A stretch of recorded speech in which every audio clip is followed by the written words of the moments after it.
people at the door that we're going to let a chance to get in and get a cup of coffee or something. So I want to remind you to go ahead and silence your phones now. Give you a chance to do that. And I can tell some jokes while I'm up here. I have one bad dad joke my father used to tell me. I'm an older woman, so there used to be a different Kool-Aid out there. Some of you may remember it. But he would ask, what's big and purple and lives at the bottom of the ocean? And then he'd say, whatever the Kool-Aid packet was, it was Moby Grape. Okay. That's the only bad dad joke I have. I don't have any other jokes. So we'll get started in about a minute or so. So just relax, make sure that you've silenced your phone. Text a few people. You have that opportunity. Tell them to come on because we're going to have a really great program this morning and this afternoon. Invite them to lunch.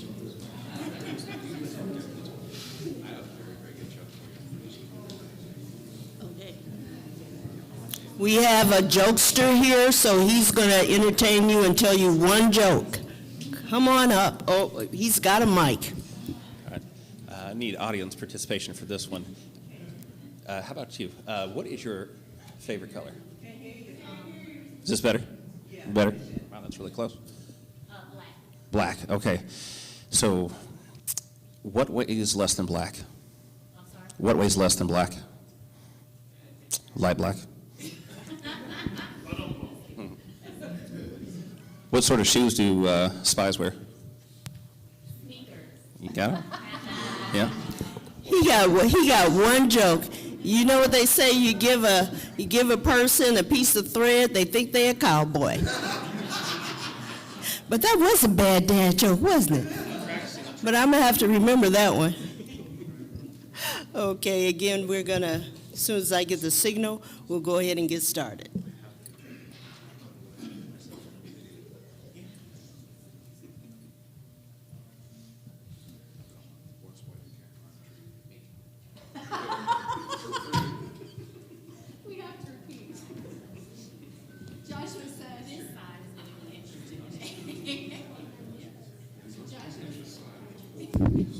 Joshua's question is, what is white and can't climb a tree? And James said, me. The answer is a refrigerator.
I recently had a cataract surgery in the right eye, and I had to have a new prescription for reading glasses. And I think that the dollar store glasses really work better than the prescription ones. So we have a few more people at the door, but we're going to go ahead and get started. I'd like to say good morning to everyone, and I hope that you found a comfortable seat and sitting next to someone that you can tolerate. My name is Tina Riley Humphrey.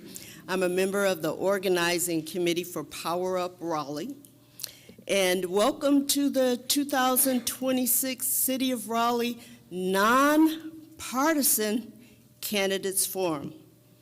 To begin our program, please help me welcome Professor Jason Morgan, the Division Chair of Academic Support and General Studies, and the Department Head of Humanities and Music at Shaw University.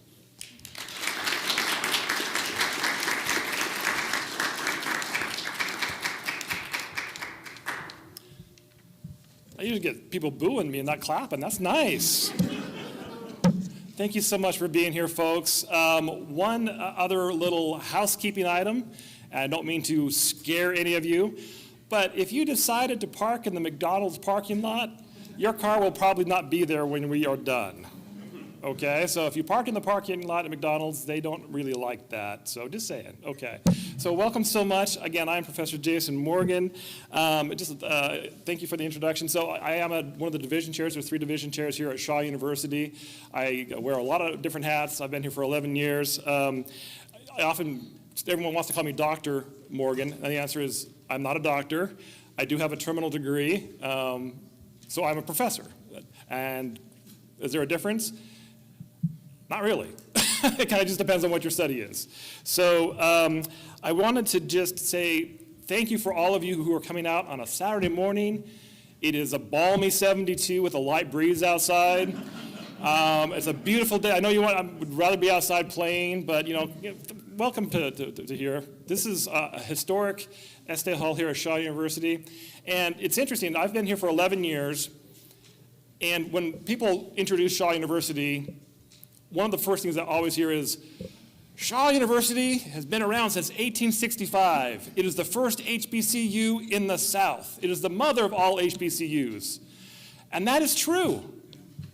And it is awesome. When I have been walking around these halls, I feel like I am walking through history.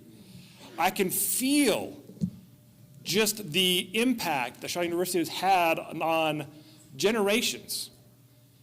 Well, folks, Shaw University is more than being established in 1865.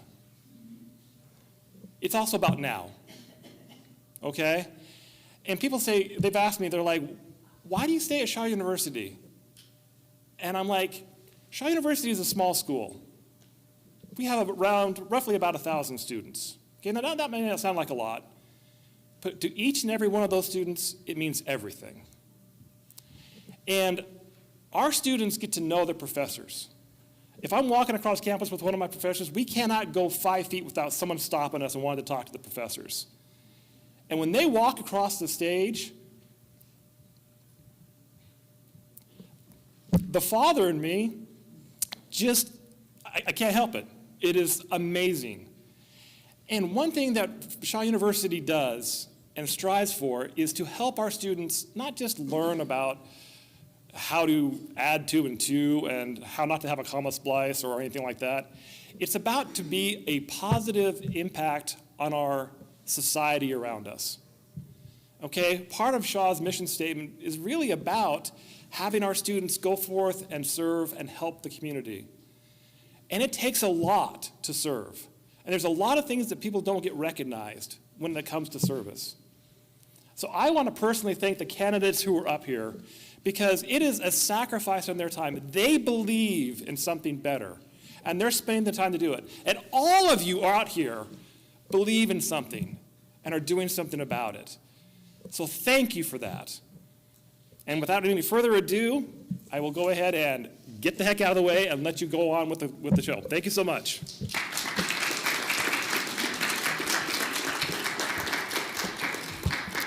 Thank you so much, Professor Morgan.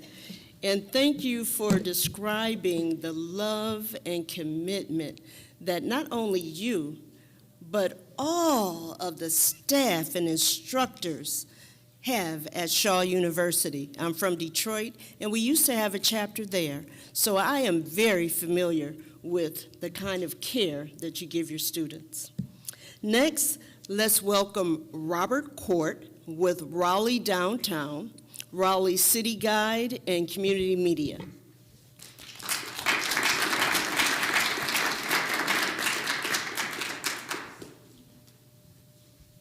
Good morning. I'm Robert Courts, and for 20 years, I've been Raleigh's self-proclaimed champion for small local businesses. But today I'm here because I also believe that citizen engagement is the cornerstone of good government. And this candidates forum is an excellent example of citizen engagement.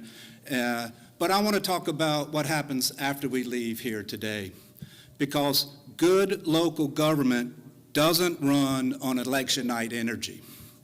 It runs on informed residents, people who understand how the city works, how decisions get made, and how to move an idea from a neighborhood conversation into real action. And that's where Raleigh's Neighborhood College and Citizens Leadership Academy come in. These are a series of classes provided by the City of Raleigh to help educate citizens on how our city works, and then another series to educate and teach citizens how to lead in their community. Raleigh Neighborhood College is like pulling the curtain back on city government. You get to meet department staff, learn how budgets connect to services, and figure out who actually handles the issues on your block, whether it's traffic, stormwater, public safety, or parks. Raleigh Neighborhood College can help teach you, make you a better engaged advocate. And then there's Citizens Leadership Academy, which takes it to the next step. It teaches how to lead in community spaces, how to facilitate tough conversations, organize neighborhoods, and turn concerns into constructive solutions. And why that matters in this room right here, right now, is because the best candidates, they don't just need your votes. They need partners. They need residents who understand the process, who can communicate clearly, and who can work within the city instead of just barking at it. These program builds those partners. So tonight, ask your questions, hold these candidates accountable, but if you really want your voice to be heard in Raleigh, then I urge you to don't stop at the microphone. Learn the system, build your skills, step into leadership. And that's where the Raleigh Neighborhood College can teach you how the city works, and Citizen Leadership Academy can teach you how to lead in it. I'll be hanging out in the back if you want to learn more, but I applaud all of y'all for joining us today. Thank you.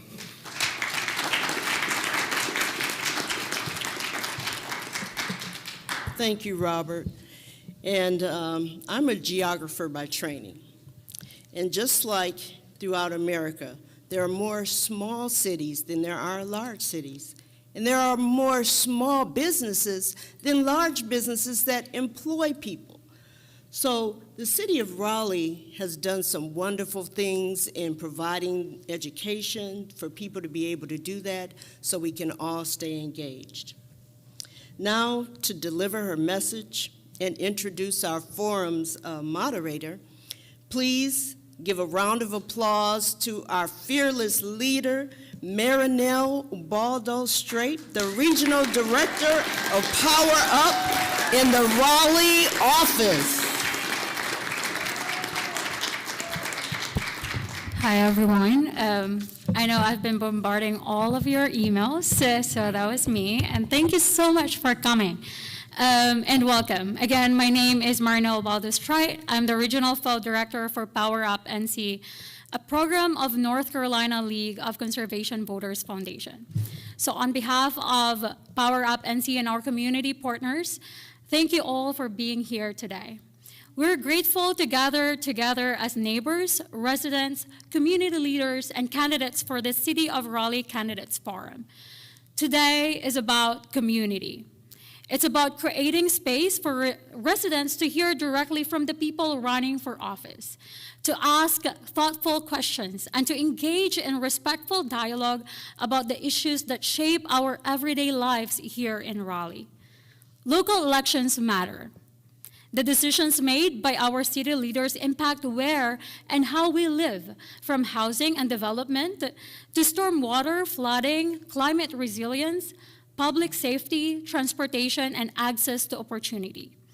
And that is why forums like this are so important.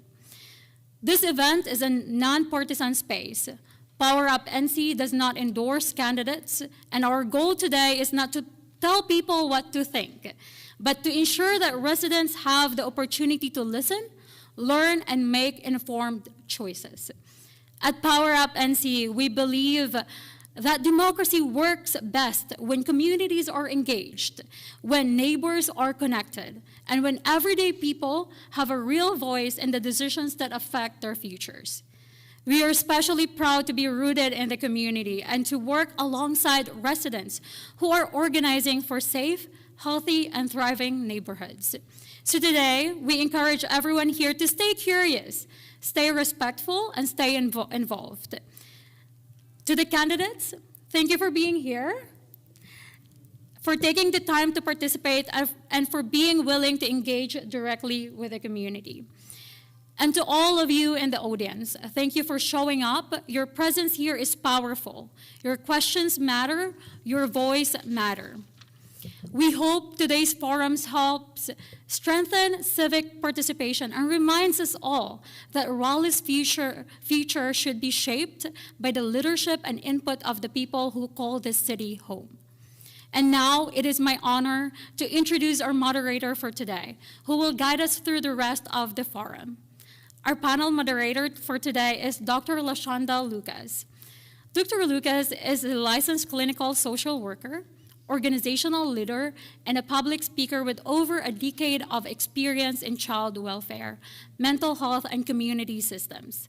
She currently serves as the Continuous Quality Improvement Supervisor for a county child welfare agency, where she leads data-informed strategies to improve outcomes for children and families. Dr. Lucas is the founder and CEO of the Black Mental Health Movement and Beauty Marks Counseling and Consulting, where she focuses on leadership development, trauma-informed systems, and social-emotional well-being for individuals and organizations. Her work centers on bridging mental health, policy, and community impact to promote equity, accountability, and social change, and sustainable change. Ladies and gentlemen, Dr. LaShonda Lucas.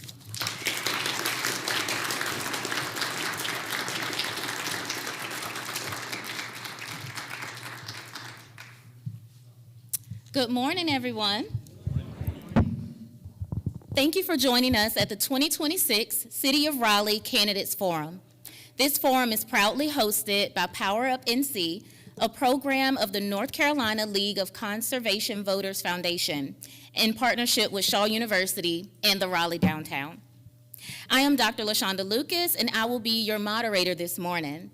I want to start by saying, as a community member, as a small business owner, and as a former professor here at Shaw University, it's really great to see an engaged group of residents today. So give yourselves a hand for showing up.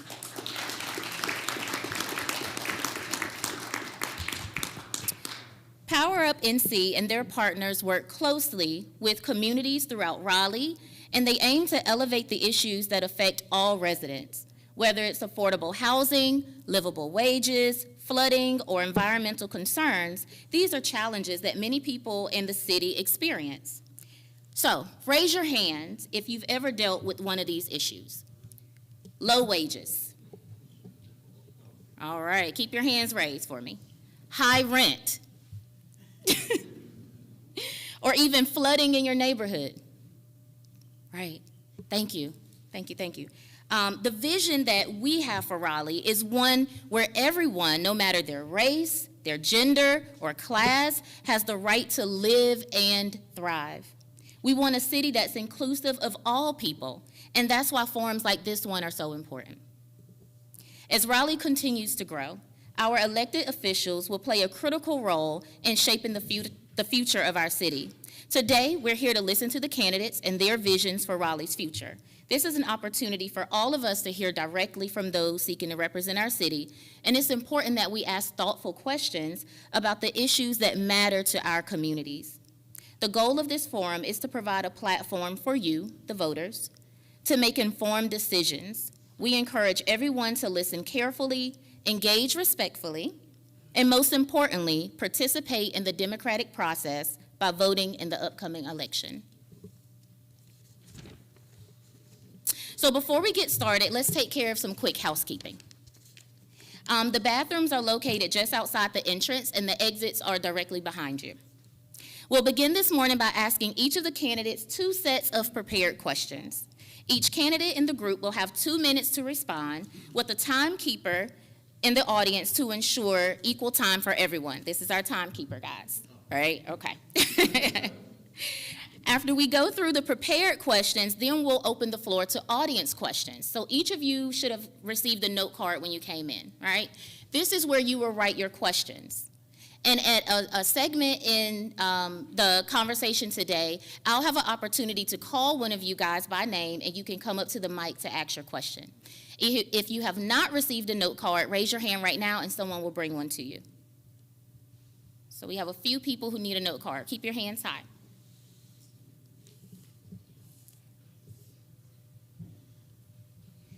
After we go through the prepared questions, we'll open to audience questions, and then each candidate will have a 1-minute closing remark.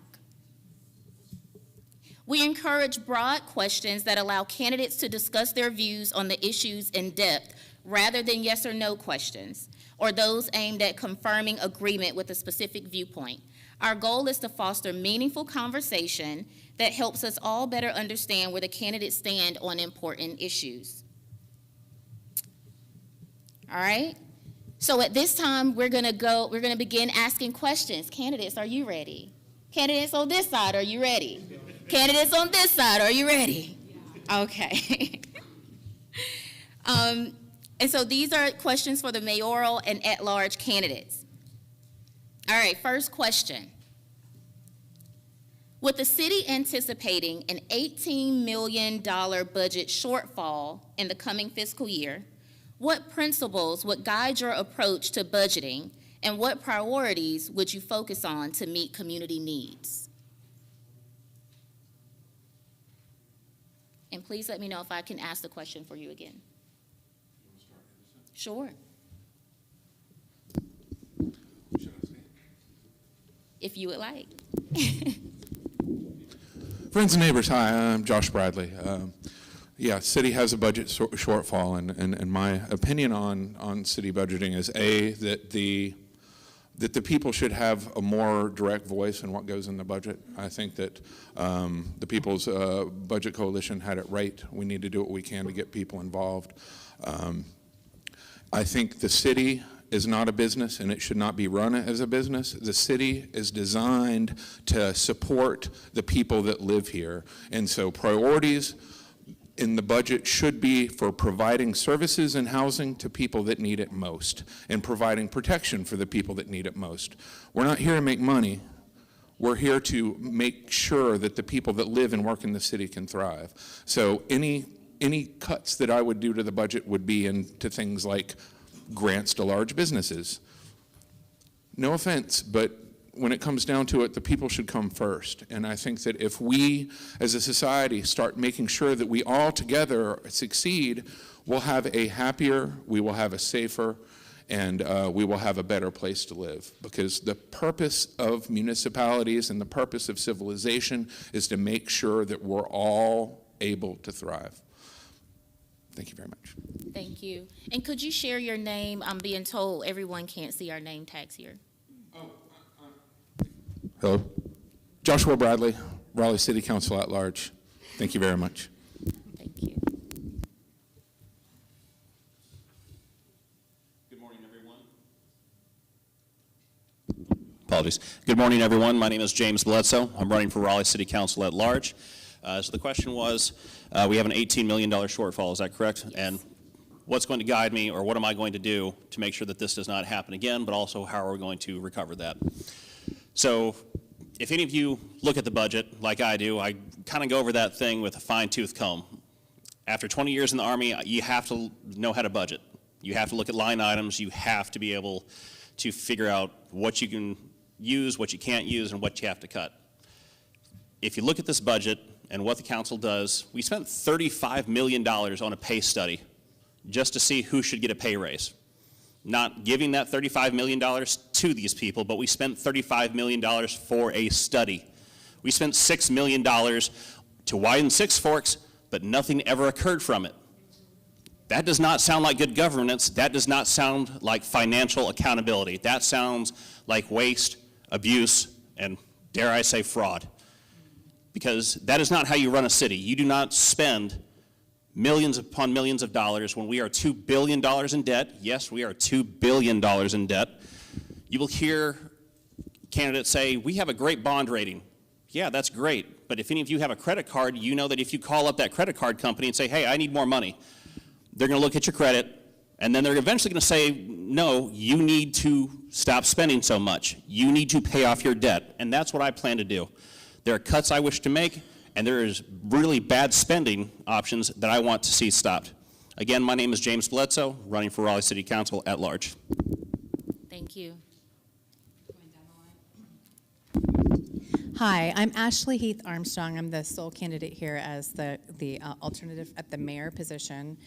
So it's a little bit confusing this year. The races on the spring primary ballot are only those that are competitive, which would be at the at-large council seat and District C, which is where I live. In terms of addressing the budget, part of the issue is there's not been much transparency. We have not been able to see where the money is and where it's being spent.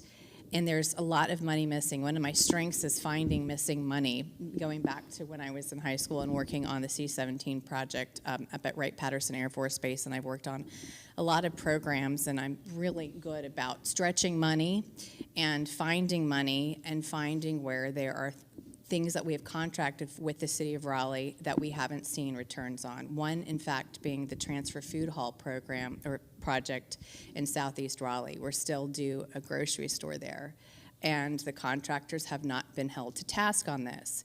This is something I've addressed ad nauseum with some city council members here, and it's time to maybe address that again, and these are things that have been brought up. So the 2020 census showed us definitively that we are overpopulated.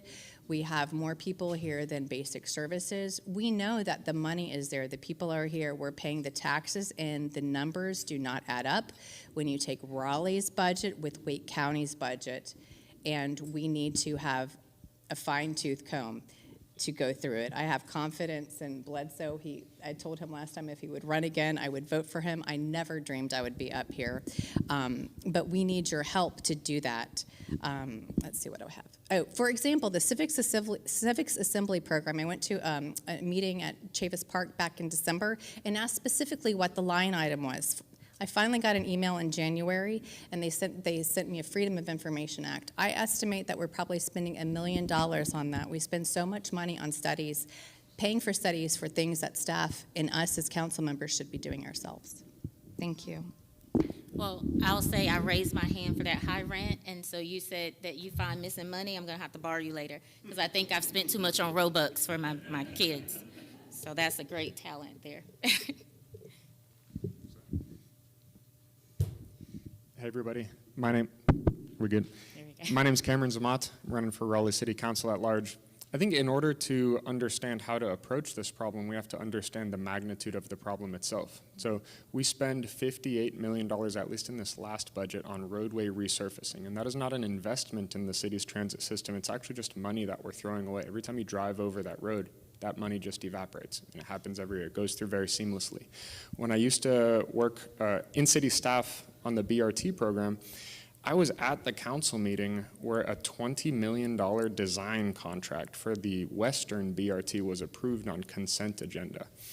And that's the Bugatti of design contracts, right? New Bern did not get a design that expensive. And you know, that could raise questions about the allocation of these funds and maybe some of the inequity in these decisions, but it got passed on consent agenda, which was really hard to see. I personally did not want to see a $20 million design contract when we're dealing with a budget shortfall that's actually less than that. And who knows if this project's even gonna happen with how delayed it's been. So I also think that there's a relationship between the city manager's office and the city council that withholds and restricts a lot of information, and that is something something that I have seen and I've been a part of, and I got my wrist smacked by the department head because of it, figuratively, not literally, because I was speaking with a council member about the BRT program. And so I think these types of transparency issues are really common, and that is something that I've lived from the staff side, something that I would like to address from the city council side. Again,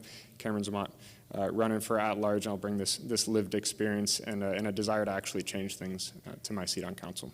Thanks. Thank you. Yep. Here we go. I'm Sana Siddiqui. I'm running for Raleigh City Council at large. What's the goal? Yes. So the goal here, for me, priorities is affordability. We want to make Raleigh. We want to continue to grow. We cannot stop the growth, but we want Raleigh to be more affordable for everyday people to live here. And affordability doesn't mean residents like us. It also means city staff and resources, people who work for the city, frontline workers, firefighters, emergency responders. They need to be paid competitively in order to serve the city better. I do agree with some of the things that were just said here. It also comes down to how involved the community is in the budgeting process. I do agree with Cameron, what he said earlier about a disconnect between city manager's office and a council. I've also heard that the way the budgeting is approved, the timeline is very short. It is presented to the council, especially many of them who might have just been elected to the council. They're still getting used to it. They're still learning. The budget is presented to them, and they have to approve it within days or weeks. So there are a lot of layers to this question. For me, it begins with the goal is we want Raleigh to be more affordable. We want to manage the growth. We want to keep the community involved. We should be transparent. Everybody here should know how the budget is being managed, how it's being spent, and where the priorities are. Thank you. Thank you. Hey everybody, I'm Clark Reinhardt. I'm your neighbor here. I live in District C and have lived in District C for the entire 17 years that I've lived here in this area. We see it more and more. Affordability is the word that you'll hear from a lot of us along the way. You asked the question about priorities. Yeah. We are going to have to make trade-offs. There's going to be a lot of nice things that you hear out here on the campaign trail. We are going to have to make decisions and pull different levers to make sure that there's not only transparency and engagement, but accountability, and that affordability is something that you hold us accountable to along the way in terms of our decision making. We have to prioritize housing supply. We have to make it easier to build high quality housing for our first responders. We have to make sure that public safety is a core standard that protects our community, but also that we have the right staffing levels for these first responders who are doing hard work on our behalf each and every day. We also need to make sure that if they choose to live in the city of Raleigh, that we have a space for folks who serve our community in these types of ways on the front lines. And then we also need to connect these different growth centers around our city. If we continue to drive our cars and park our cars and have infill lots to where you can have retail parking and walk into that business you're patronizing, our city's gonna die a death by 1,000 paper cuts, and we just have to grow up at this point of inflection. And I think the real question today is, do you want someone who is learning on the job, or do you want someone who has spent the time investing in different levels of community engagement and community service over time, that's ready to serve closer to day one than day 1,000 on council? Thank you so much. Thank you. Good morning, everyone. My name is Stormy Fort, and I'm the rarity here. I'm actually on the city council right now. I serve at large capacity. To address the question at hand about the $18 million shortfall, what we will do, we will get a report in from our budget staff about where some of the opportunities are to make up that shortage in the budget. Our budget staff, they do a phenomenal job. I know some folks are talking about transparency as relates to the city manager's office and things along those lines, which is, I would say, is not accurate, but that's a different story. But for example, last year in our budget, we were able to give an average of 9 to 11% wage increases for our staff, and we didn't raise taxes to do it. That was the work of our phenomenal budget staff. So they will bring us back information. And to the point about us getting a budget and having to vote on it in a few days, again, that's not accurate. What happens in the process is that we get the budget, and then we have a series of work sessions that are open to the public, that anybody can come and listen to what the budget staff has presented to us before we take a vote on the budget. So this 2 or 3 day turnaround timeline and folks not having adequate information is not accurate. So I'm giving it to you from the realistic standpoint of a person who sits on the council. Thank you. Thank you. And thank you to all the candidates for answering that first round of questions. I want to remind the audience that you have note cards. You probably heard some great responses, and you might have some follow-up questions. Write those questions on those note cards. We want to make sure that they are, oh, we have some here, okay. We want to make sure that you're writing the questions, not yes or no questions, right, but general questions, and make sure that they are not expressing a particular viewpoint, okay. Someone will come around and collect those from you. All right, so we're going into the second question now for our candidates here. Raleigh, like many cities, is facing rising cost of living. What do you think should be done to address the economic challenges in our community and to support residents who are facing difficulties with meeting their basic needs? And we can start on this side this time.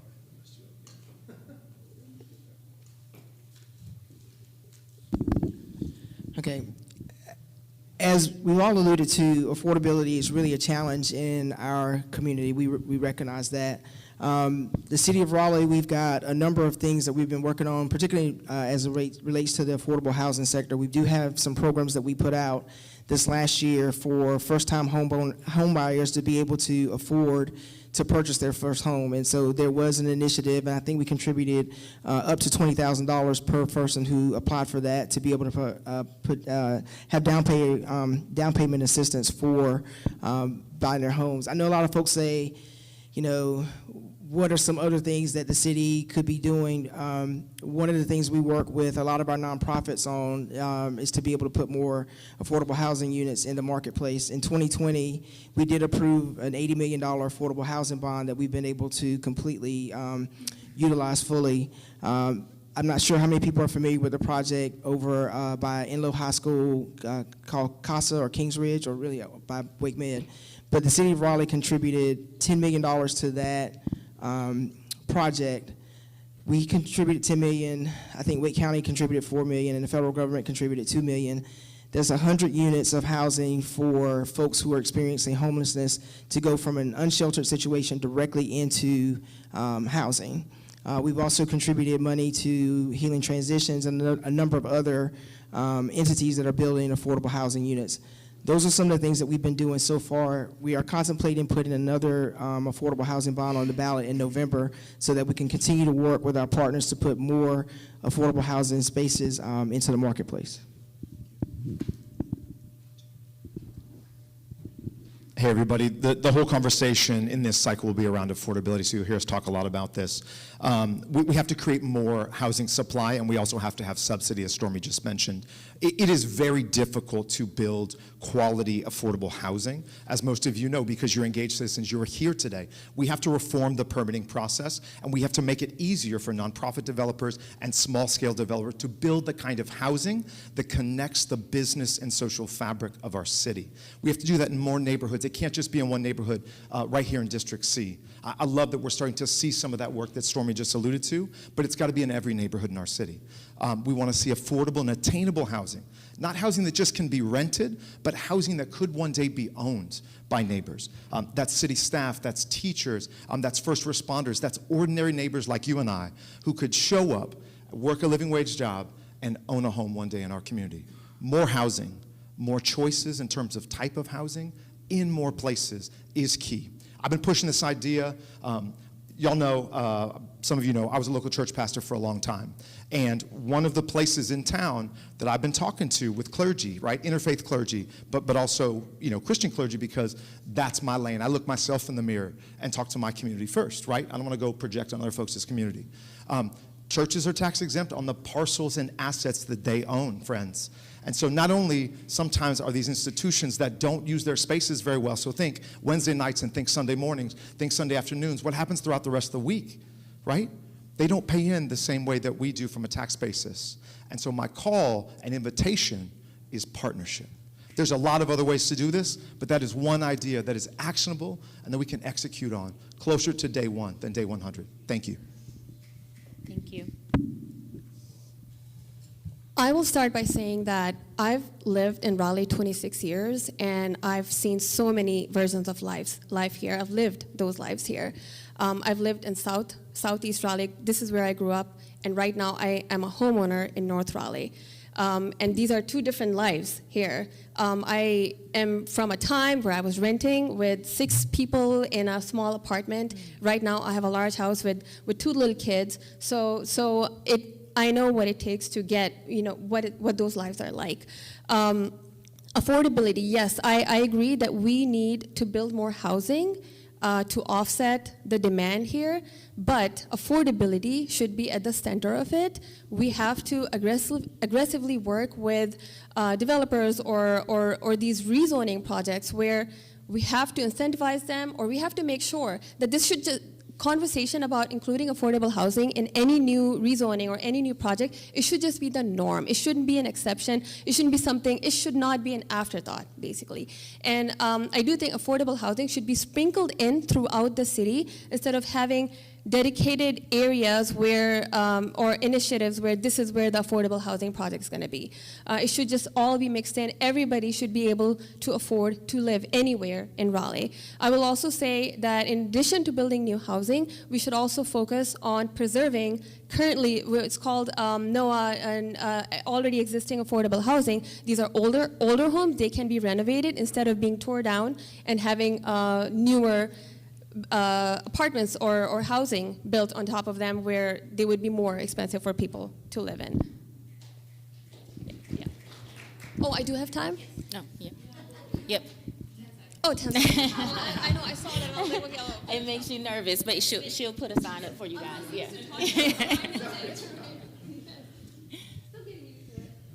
All right, affordability, yeah. When I moved here, I had a $65,000 a year job, and I felt really good about it, and I couldn't find a place that I could live comfortably.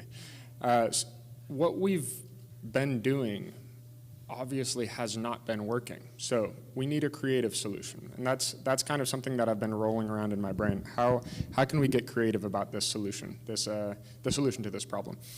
And the phrase that I've been rolling around in my head is, instead of making affordable housing, let's focus on making housing affordable across the board, blanket across the board. How can we make everybody's housing, whether it's subsidized or not, affordable?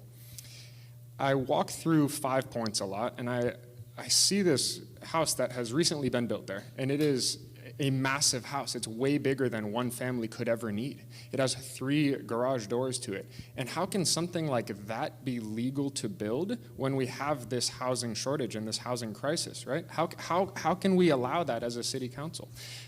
So what if we were able to build a house that same size, but that had 4 separate units in it? It's called a quadplex, right? And what if we made one of those units affordable? Specifically, what if we incentivized the developer to make one of those units affordable?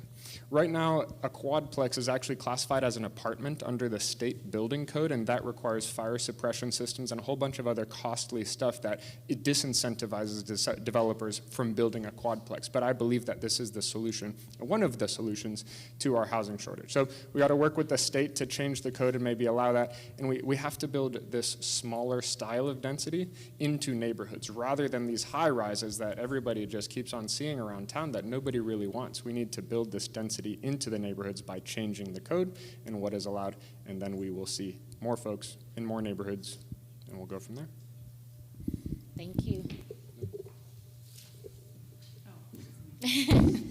Wow, echoing everybody's great ideas, we do need to get back to community-focused housing that people can live in, they can afford, and they can maintain themselves. I have a background in construction. I grew up as an electrical contracting family in Eastern North Carolina. A couple of years ago, I worked HVAC. In my time living in West Virginia at Marshall University, I actually helped write the curriculum for the building and construction trades that's being used at the community technical college and in high school. So part of the solution to this is to having more workforce that can help build and also to teach us how we can maintain. I bought a City of Raleigh affordable housing project back in 22 years ago in 2003. 2003, 2004, and it has been an ever-loving nightmare. It should have never been granted an occupancy certificate, and I know how to fix these things, and some of these things you simply can't. So there's a lot of things that have slid through City Council, through the affordable housing programs that have happened in the past. I'm not the only one. This goes back generations, so I'm concerned about as we go forward, partnering with groups like the Baptist on Mission, which I've been a volunteer with my entire life. So we have options and opportunities here through education. We've lost our community centers, which is another place that we used to train people like the YWCAs. But fortunately, we have relationships with Shaw University. There's a fantastic opportunity at St. Aug's University in particular to bring back some of the philanthropy money that we're seeing, but also seaming in with something called the Perkins money. There is money available in the state budget for this, and it's simply not being used as it should be. I've got 10 seconds left. What do we've got here? Oh, back to the transparency on the budget. We need to have a live dashboard so that we can see all these programs and where the money is coming through at all levels, whether it's private, nonprofit, and also bringing in more corporate money as Thank you. donations. Thank Yes, you. ma'am. Thank you. Hi, everyone. James Bledsoe here. So as you heard, there's a lot of different topics, ways that folks want to tackle housing affordability. But if we focus too closely, we miss out on the variables on why housing is unaffordable in this city. For those of you who don't know, 99% of our first responders can't afford to live here. Our city employees are just as bad. They have it harder. So yes, housing affordability is an issue, but let's work on how we make housing affordable. All right, that goes to cutting spending from the city. If we're going to have a shortfall, that means that they're going to have to recoup that some way. That means that they're going to have to either raise taxes or they're going to have to give you, the taxpayer, more burden that they're going to have to raise those taxes later. So I want to help cut that spending. I want to take that pressure from above off of you. I want to free up land that Raleigh has, derelict properties, businesses that they are just sitting on. I want those to be sold to private businesses so they can create jobs for citizens of Raleigh. So that way we can have more jobs, more money flowing in, both into your pocket but also into the city so we can pay off debt. If we have more businesses, we can have more people that can afford to live here. That's what I would like to do. And I would also like to expand on a current piece of legislation. There is a $45,000 property tax reduction that is available only to veterans right now. I want to work with the NCGA to expand that to every citizen of Raleigh who has lived here for 20 years, if you're a first responder, if you're a city employee, and to other veterans as well. I want you to be able to take advantage of that property tax reduction. If you can do that, I think that would be great for your pocket, but it would also help out everyone else who is struggling to make ends meet here. Thank you.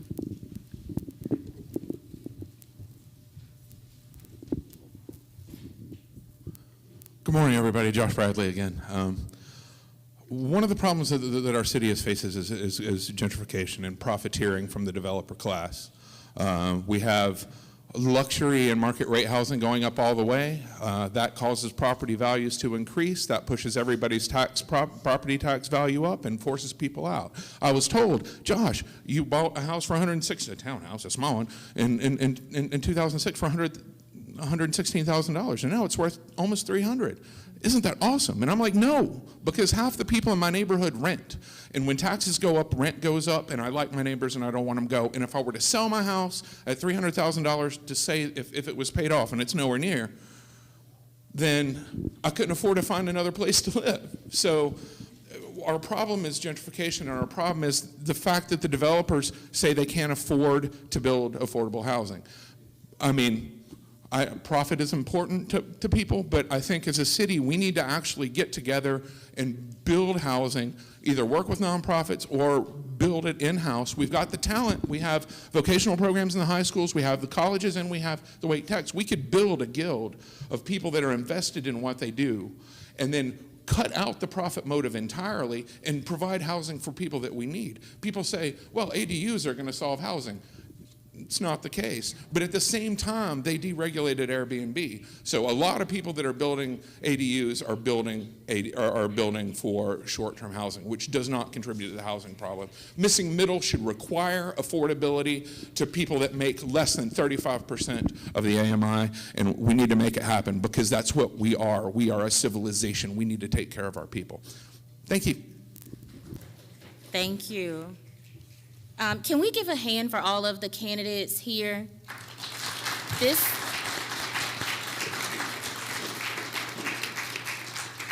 It does not miss me that this is a very courageous thing to do, to step up and be a part of the solution and leadership here. So thank you guys for what you're doing today. I want to say that.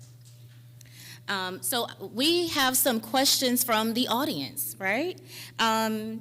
And so I'm going to try my best to read these. We all have, we write very quickly, and so I'm going to try. So this is not a measure of my comprehension, okay, you guys?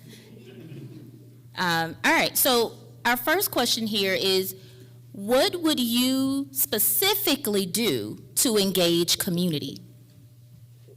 And anyone can answer here.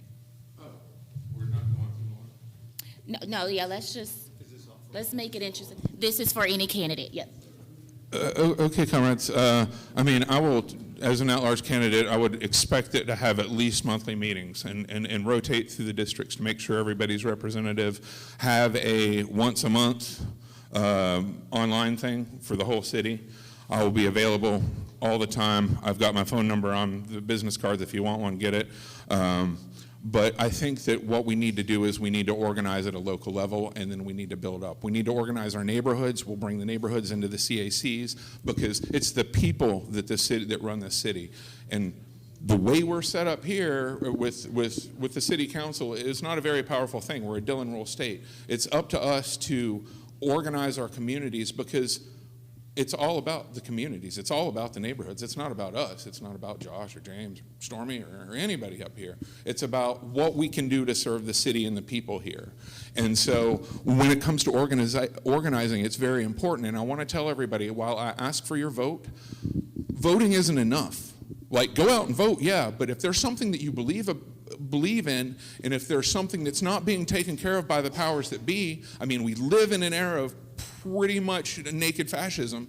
We need to resist that. Now's the time not to be timid. We need to get into organizing, and we need to organize, and after you vote, hold the people you elected accountable, and join an organization that believes with what you do on the things that you do, because together we're stronger, right? And even if it's not my organization, and even if you don't like anything I say, there's something that you believe in that's being ignored. And the way to get over that is to join an organization and is to hold your leaders accountable and don't let them rest, and organize, organize, organize. Thank you. Josh Bradley.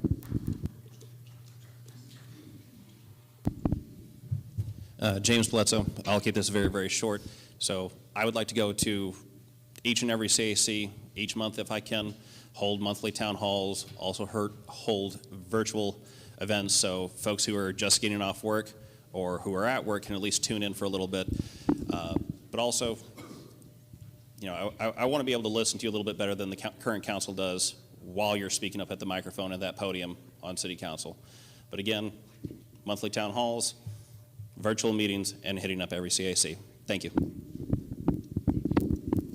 Thank you. To echo that, I'm going to have a mayor mobile. I'm hoping to do this during the campaign where I go to your neighborhoods. I hope that we can be in a place that we can be safe enough to publish a schedule so that you know where the mayor is. You know where our at-large people are. James and I both have a military background, so we're kind of fearless, and we want to, I'm a safety first, respect girl all day long. Rotate districts, book clubs, I want to be there. Everything that's good that's happening, there's so many things that are wonderful. Yesterday I was able to attend the symphony with Mrs. Cooper. She should be watching online. I was able to walk over to Shaw and see Dean Hall, who was going to be here today. So really getting to know our neighbors. There's 455,000 people here in Raleigh, and some of us have met each other several times, and getting to know each other as a community again. Back in the 1990s, you really kind of knew everybody. You recognized each other, and we're to that point still that you can kind of recognize the local, and having these community meetings and getting more community focused. So Mayor Mobile, going to the different CACs, got 30 seconds left. Virtual events calendar. Let's see what else were the ideas. Hearing from you all, what do you want? What do you want us to do in order to be more engaged? We don't have all the answers. We want to take the answers that you have and put them into policy through people-focused policy. Thank you. Thank you. And so I wanted to note that I did not specify a time for responses moving into the Q&A. Candidates have 1 minute and 30 seconds. The timekeeper has been aware. She's been keeping up with that, but I wanted to make sure that I let all of the candidates know. 1 minute and 30 seconds. And as we move forward, I'll give you a note if we're going to reduce that time to 1 minute for future questions, okay? Sorry about that, and thank you. Can I add one thing? We have a lot of fantastic programs. We just need... We have to be mindful of time. Sorry. Yep, to be fair to all candidates. Thank you, though. I'm live. All right, if we're going to actually have a robust community engagement facet of our local government, we have to make these community engagement events worth going to. When I was working on the BRT program, I noticed some really concerning things happening on the southern corridor, specifically that the route alignment was going to be plowing through a very important grocery store for the Hispanic community. And we have plenty of roadway to do that. And so I was kind of looking at that. I was like, man, don't people need to know this? So I put together a couple different slides, essentially, to print onto easels and to bring to our community engagement events, specifically for the BRT. And the response from my boss was essentially like, no, we're going to put the exact same community engagement boards that we've had for the past 4 years relating to New Bern up on there. And I was trying to figure out why that might be, and I think that there's a certain level of fear from staff that if they put something in front of the public that the public doesn't like, then that's a bad thing somehow. And I don't think that's a bad thing, really. I think if we put something in front of the public that the public doesn't like, then we should hear from the public that that's not what the public wants, okay? It's not that we need to be putting only the most polished final product in front of people. We need to be putting the real, actually, what is happening and what are we as a staff thinking about. And that comes from a culture shift on staff. Ooh, only 10 seconds left, so we're going to leave it at that cliffhanger for now. Yep. I need like 5 minutes for this answer, please. I'm all about community, and this is just core. It's central to the work that I've done in Raleigh over the past 5 or 6 years.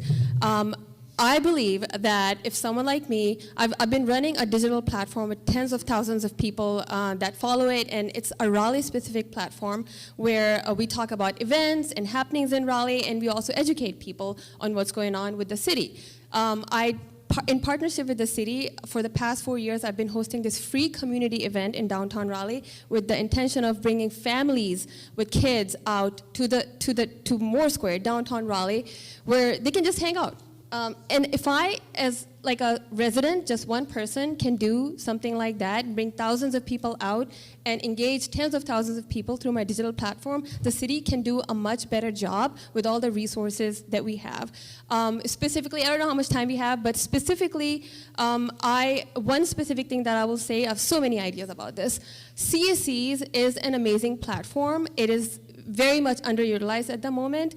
It was disbanded for the past 4 or 5 years, I believe. It just came back on live last year.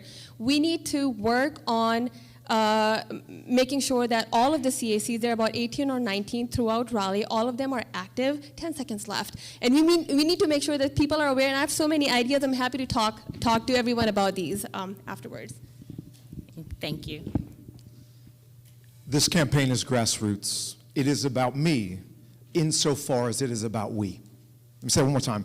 This campaign is about me and my name insofar as it's about we. Had a lot of great ideas here. I challenge you and ask you, right? You're here today. There'll be 4 of us that move through in this citywide race. This isn't a district race, right? We've got to canvass this city. 500,000 people live in the city of Raleigh. Look at who shows up, not just physically for a photo opportunity, but who shows up mentally, who wants to hear from you, who wants feedback from you, who engages with you, right? Who pushes back, who listens to your pushback. That's the magic of how we do what we do in this community. Raleigh is about people. Raleigh is about being a people-first community, and that's how I'll approach this work alongside of you. We will listen, we will learn, and we will lead with each other. Thank you. Thank you. One of the biggest compliments I tend to get is that you're everywhere. Folks say that to me all the time. I tend to show up for pretty much anything I'm invited to, and sometimes there are 4, 5, 6 things a day, and I make my way through all of them. And to me, I find that's a really good way to hear back from citizens and residents from a variety of organizations who have meetings to talk about citizen concerns and things along those lines. One of the things I did want to also acknowledge is that we do have a community engagement department with the city of Raleigh, and so we don't necessarily just present things in their final product that are shiny and new and that everybody's going to approve. We do have that department that works with our other departments, particularly when we have matters that are coming up that may be contentious or we need to really get feedback from the citizens. And so that department is really active, and they work in combination with our other departments to make sure you know what's going on in terms of policy changes. They work with departments to talk about different projects that are happening throughout the community. So we do take those opportunities to make sure you have an opportunity to hear from us. We get an opportunity to hear from you, I should say. Thank you. Thank you. Our second question from the audience here says there's currently a staffing study underway for police, fire, and ECC. If the data supports implementing a 4th shift for fire, would you prioritize funding to make the 4th shift a reality? So here.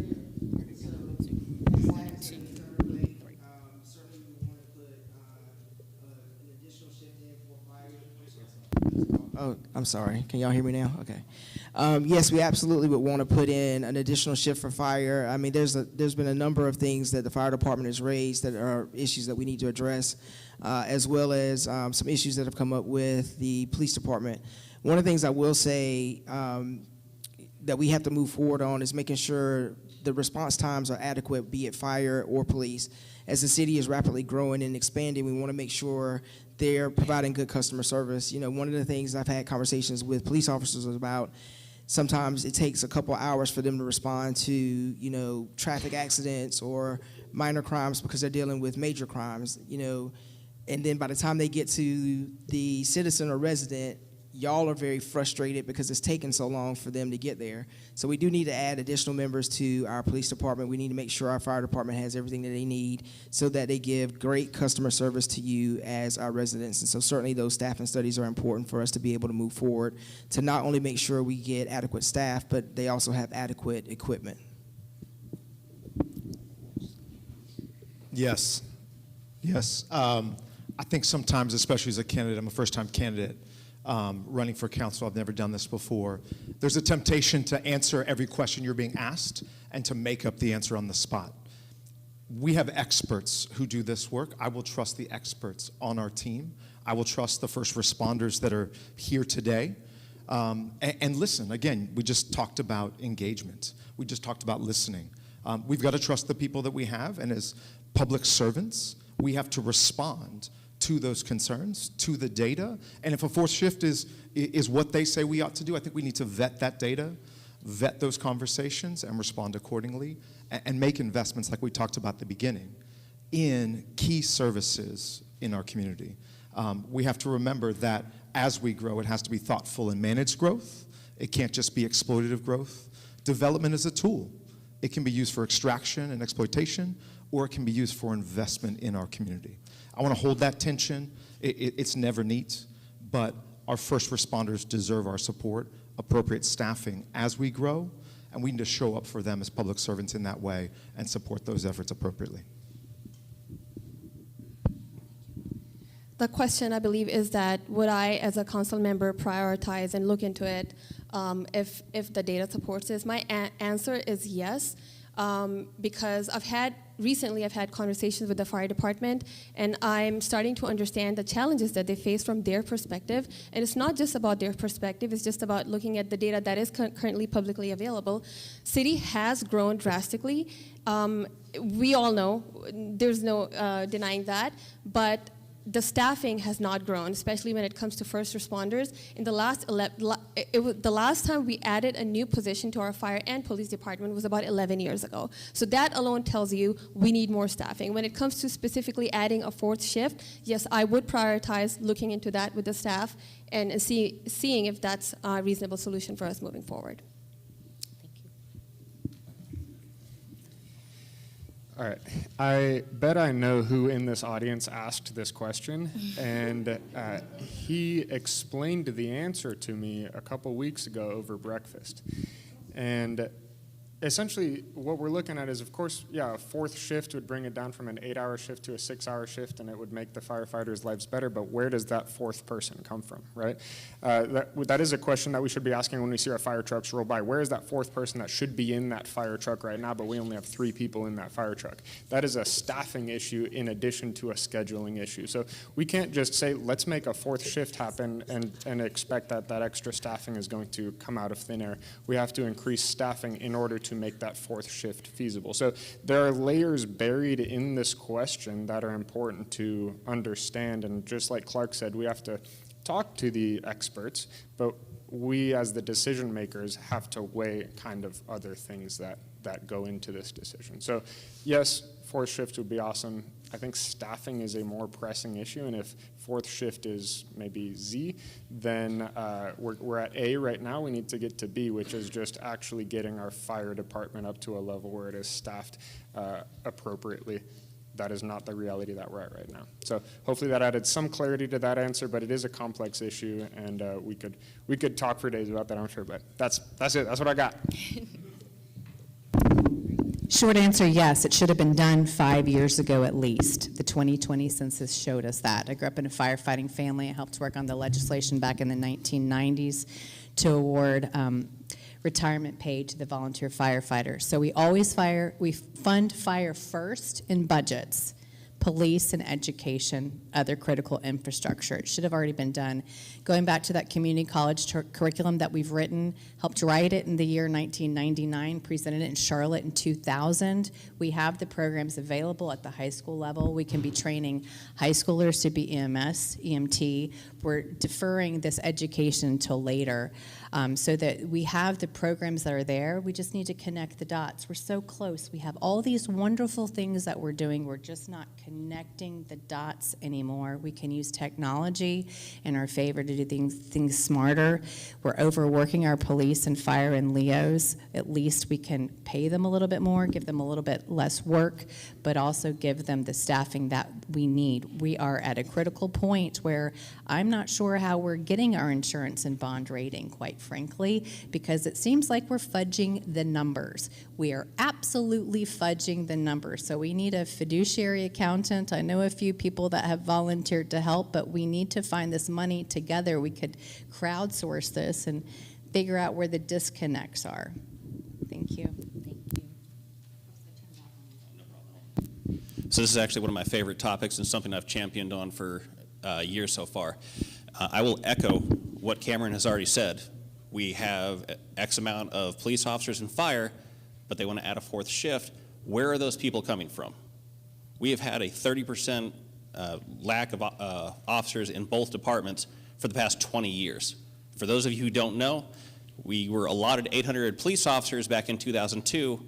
Our population has blown up, but that has not changed since then. Our pay, first responder pay just a couple of years ago was one of the worst in the state. And just last year, they received a paltry 11% raise. Crap pay with an 11% increase, pardon my language, is still crap. We need to pay our first responders. We actually need to bring their pay structure into the modern century. You can go from one firehouse to another and receive different pay, and that's just not right. You can have one guy that has worked for 20 years and another guy that has worked for 15 years. That guy that has worked for 15 years moves to another firehouse can make more than the guy that has worked for 20.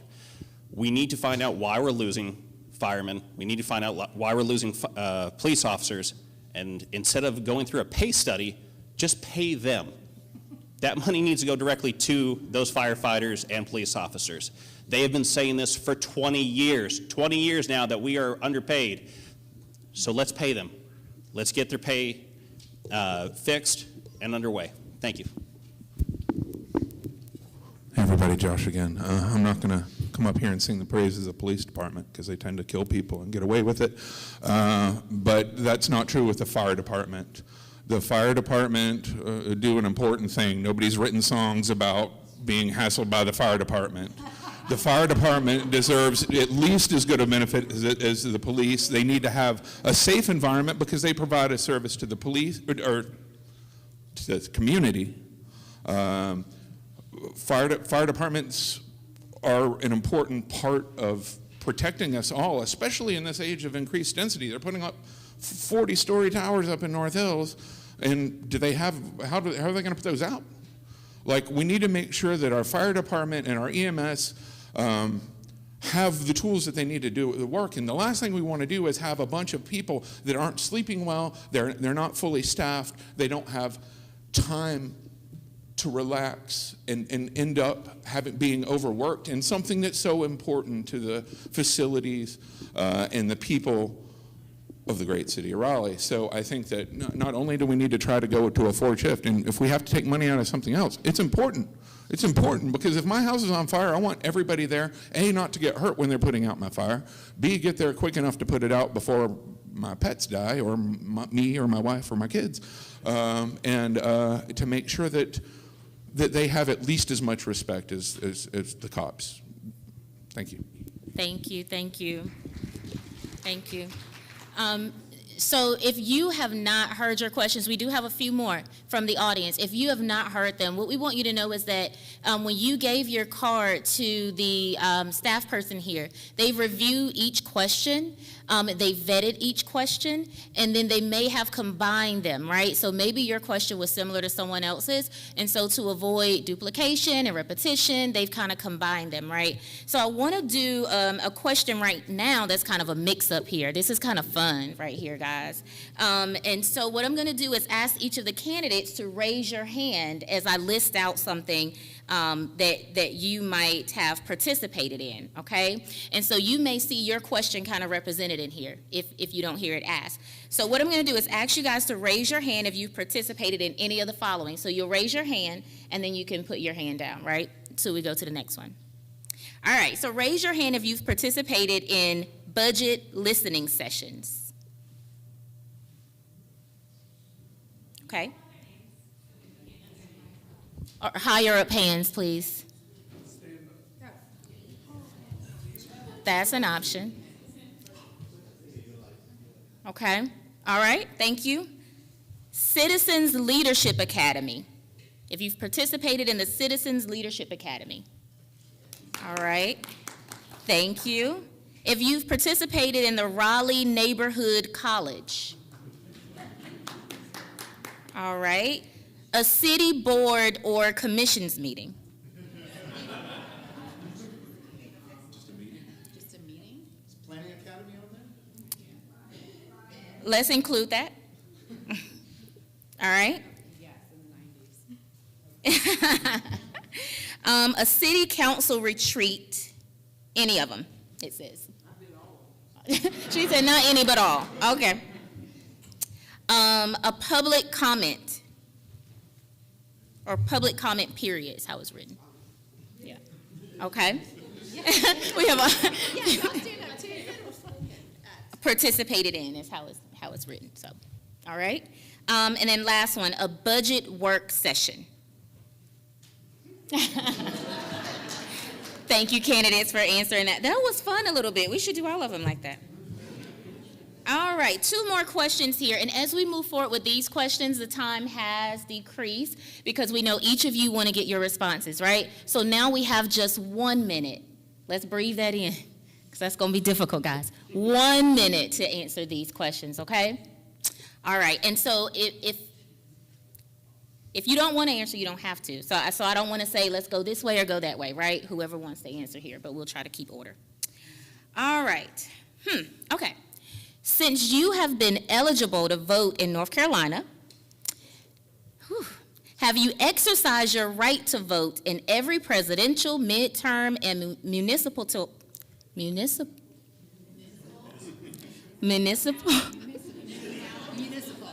city, I can never say this word, that in Worcestershire sauce. I can't say it. Election. If not, why not? And why should I vote for you if you haven't exercised your civic responsibility? The special note here is, as you answer, keep in mind your voting record is public information. So have you voted in each of those? I'm happy to answer this question first. So when I turned 18, I registered to vote, and of course it's all public information, and that was back in 1989, or 88, I'll be able to say. And even when I was in college, I would come back and vote in races. And so for all those years, I have been registered and participated in the process. And a little side note, I got some time, right? So when I was in elementary school, my mom took me to my first time voting when Jimmy Carter was on the ballot. So that was my first opportunity to go into the ballot. And then when I was in middle school, I was on a debate team, and we were debating a presidential race, and I was on the Mondale team. So I've been involved in politics for a very, very long time. I heard 88 was a good year for some reason. I think this is a key question, friends. I've lived here for 17 years. You can see our voter record. I've been pushing this out there. Who's shown up, right? Civic leadership is not just talking on a stage with a microphone. It is not talking on a stage with a microphone and pretending to have answers. It is showing up. It is having your voice, even before you're a candidate, even before you had aspirations to be a candidate, right? To show up and engage in the process as a citizen, just like y'all are doing today. Thank you for being here. Although that's public, I grew up in South Florida, I grew up in Miami, so 305 till I died, just gonna throw that out there. I was gonna hold the mic like this because I'm from Miami, but I'm not gonna do that, right, in public. All of that's out there. I've been voting. I've been engaged in the voting process. I've been engaged in getting people out to the polls. I've been engaged in supporting candidates, contributing to campaigns. Look at that. It is vitally important for this next chapter and for a decision-making process. Who's been doing the work over time, not just showing up when they're a candidate? Who has been engaged in our community? Thank you. I moved to Raleigh 26 years ago, and I was 15 back then. Yes, I know I don't look that old. But I was an immigrant, so I was not eligible to vote when I first moved here. It wasn't until I was 24, 25, I believe, when I became a citizen here, and that's when I started voting. I did vote in my first presidential election, and I skipped one. And for the past 6 or 7 years, I've been actively engaged in both midterm and presidential election cycles, and I'll tell you why I believe it's very important for the communities to engage. Like I said, I'm an immigrant. I'm from a family who's not very politically engaged. It took me a conscious effort 5 years ago to go out and educate myself and learn why our voices matter, and which is why I will advocate for more community engagement. People not only need to show up, we cannot expect people to show up if they don't know. We need to make sure they're aware and informed of how to participate. So I'm very aware that my voting record is public because a lot of folks have asked me why I voted in the Republican primary a couple of years ago. And I was actually talking about this with DeQuanta Copeland on her show the other night, and she said, "Why'd you do that?" And I was like, "Well, I felt strongly about opposing Mark Robinson." And she said, "Dude, respectfully, that's a terrible tactic." And I said, "Yeah, I agree with you, and that is, I wouldn't do it the same way if I were in the same situation now." And I think that is kind of why, if I had to pitch to you, why should you vote for me? Because I learn from doing things the wrong way, right? I'm a young dude. I'm doing life for the first time, as we all are, and I try to learn when I screw things up or when I do things maybe in a less than optimal way. So feel free to go check out my voting record, but that is something that I am trying to do to learn and to improve as I go forward with this. Thanks. Thank you, thank you. Okay, I've had a plan to vote since I was about 2 years old. My first vote was when I was 17. I was living in Ohio. We were military, and I was applying to UNC Chapel Hill. And I actually voted absentee. And the primary, there's a rule in North Carolina and several states that if you turn 18 by the general election, you can vote in the primary. So that's part of the reason I'm part of this process. For so many years, in the past 20 years since I moved back to North Carolina, it's been about enrolling other people in the democratic process, encouraging people to vote with their dollars and their time. So I voted every which way that I can. I have missed a few municipal elections, but voting in particular, and particularly voting in these elections this year, March 3rd, and the early voting, and then in the general, is so incredibly important.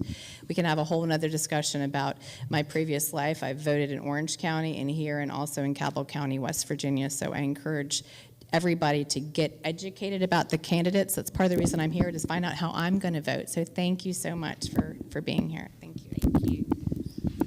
So, like our mayoral candidate, I too have a military background, and occasionally you're going to miss an election day. You don't really have a choice to it. In 2019, I actually deployed to Iraq. I was lucky enough to get my early vote out before the election, but there's a few times where I've missed the elections, and there was nothing I could do to fix that. Sometimes I was out in Wisconsin. Sometimes I was at a training site somewhere. Military just is a different beast. Sometimes you just can't vote, but I have tried to every single time. My voting record is out there. I vote when I can. I try to vote for whenever the city has a bond on the ballot. I make sure I try to vote for that whenever that's published, but I highly encourage you to be educated about all of us up here. You've heard just a minute bit of what we're about. Please go to our websites. Please look at our social media pages. Please be better educated about us, not just about our voting record, but what we intend to do. Thank you. Hey everybody, Josh Bradley again. Yeah, you know, I'm a voting record. I've voted almost every election since '92, I think. I might have missed a municipal or two due to mainly work. I was laughed at when I tried to go to the military because of the palsy in my arm. Good-naturedly, though. Come from a military family myself. I just wanted to say what I said earlier. It's important to vote and make sure that your accountants are voting, but voting isn't enough. Voting isn't enough. You've got to organize and you've got to push for what you need. Because if you don't, then whoever you're elected ends up being unaccountable to what you do. It's important to organize for the stuff that you believe in. And I just want to say that out. My voting record's online. I actually showed up for the primaries last time. Since the Greens didn't have any contested primaries, I couldn't vote. But I did show up. Anyway, thanks, y'all. Thank you. Our next question here, and just a reminder that each of these questions are limited to a 1-minute response, okay? In November 2025, ICE and Border Patrol came to Raleigh. We have seen their unchecked violence in North Carolina and other parts of the country, targeting undocumented community members and citizens alike. What actionable steps will you take to protect our community from ICE the next time they come here? Sure. Yeah, this isn't the time to be timid, y'all. This is not the time to sit back. If you're sitting back, you know what they did in Germany and Italy in the 1930s. What we need to do as a city is we need to direct our public safety to follow these goons around and make sure they're not breaking the law. A lot of times there are people, there was somebody that was born in Raleigh that was taken in from work. This isn't the time to try to walk small. This is the time to rise up. This is the time to defeat that. Yeah, okay, I'm a socialist. I get it. Like, you're going to say that I'm just like crazy leftist. But when it comes down to it, it's important that we stand up for the people in our community, because there before the grace of God go I. Like, as a cis-het white man, I'm one of the last that's going to be carted away, but they will come for me eventually. So we need to make sure we protect everybody in every step. Thank you. Thank you. So if you've been following the news, there's a lot of egregious stuff going on out there. But I want you to realize that there are two types of blue cities. There are the cities that you see on the news, and there are the cities that you don't. How many of you have seen what's happened in Nashville? Oh, yep. Nashville. Have you seen what's happening in Nashville? Nashville, North Carolina, Nashville, Tennessee. Nashville, Tennessee. Yeah, Nashville, Tennessee.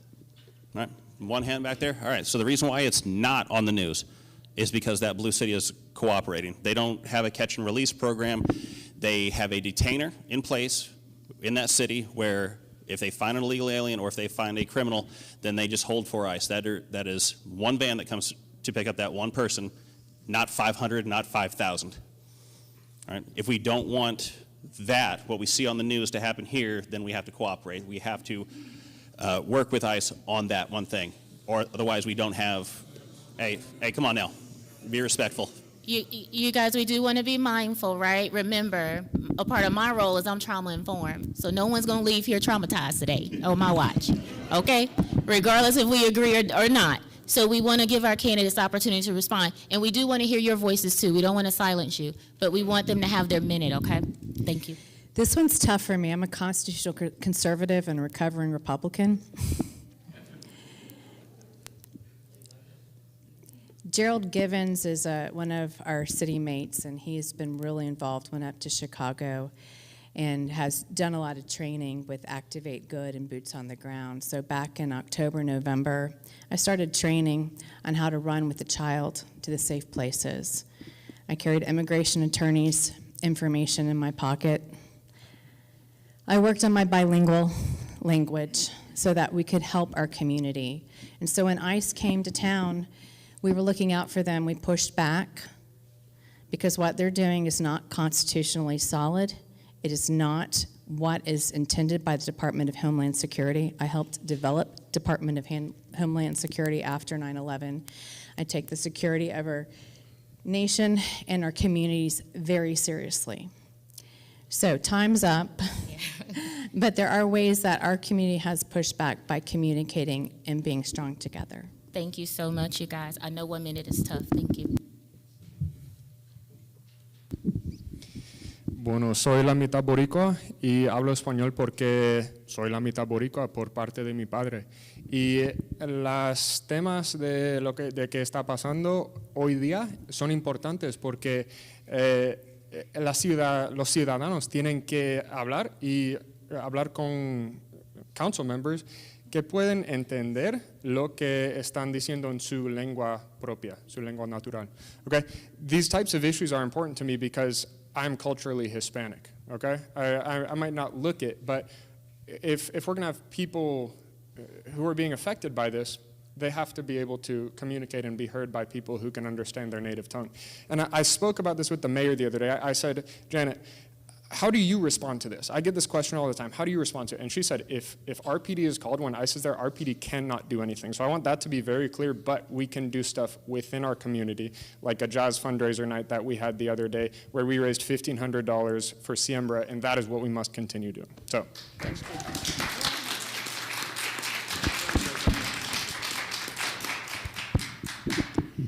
I'm a U.S. citizen, and I've lived in Raleigh 26 years, like I said, but in November, somebody knocked on my door. It was a friend, and first, it was in the middle of the day when, I don't really expect anyone, and I was scared for a second. And I had no reason to be scared, but I was, and by the time I walked over to my door, a friend of mine, she was just there to drop some food off. She was waving in the window because she realized what she had done, unannounced, showing up at my door. That's the situation of fear. I know we have short time, but I will say, yes, ICE is a federally funded agency. It's said that the city governments don't have a lot of control over it, but we are responsible for the safety of our residents. That's the city's responsibility, whether it means working with our police department to make sure that we get the message out, or we make sure that their rights are intact, or it's just by communication, making sure they understand where to go, or train them, making sure they know how to handle such situations. Thank you. I really like when we start on this side first, to be honest. Y'all hit it on the head. Cameron and I talk about this a lot. I was raised in Miami in the Caribbean and speak Spanish as well. One thing you don't know about me, yes and to a lot of this, but one thing you don't know about me, I am younger, I am straight, I am white, I am male. And that's the way I look, that's the way I show up in this community, right? Even after 17 years, that's the way I show up. You don't know culturally that my experience of life has been Latino, right? All my friends, Wilfred and Andy, grew up in Haiti, right? And that's been my experience. Southeast Raleigh, for me as a neighborhood, felt more like Little Haiti, where I grew up in the city of Miami. And my kids do not look like me. They are biologically connected to each other. They are black.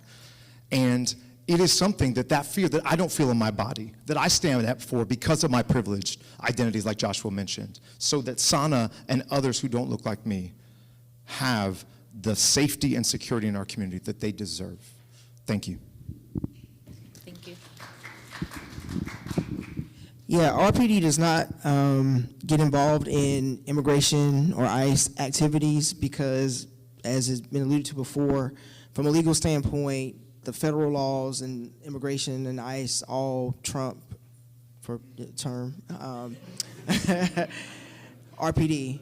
I will say our chief has been very good about going out and having conversations with communities that are impacted to make sure folks understand what can and cannot be done by RPD. And certainly if folks feel unsafe, what we've encouraged them to do is to call 911. So a police officer will respond. Now, they cannot necessarily intervene if it is an ICE action, but you will have the safety of knowing that RPD is present to observe or see what is going on, but they cannot get involved. And so those are some of the steps that have been taken by our police chief, who's done a phenomenal job trying to navigate a very difficult situation. Thank you, thank you. This is our very last audience question here. When elected, if you do not do what you said here and what you've promised to do, describe how you would want people to hold you accountable.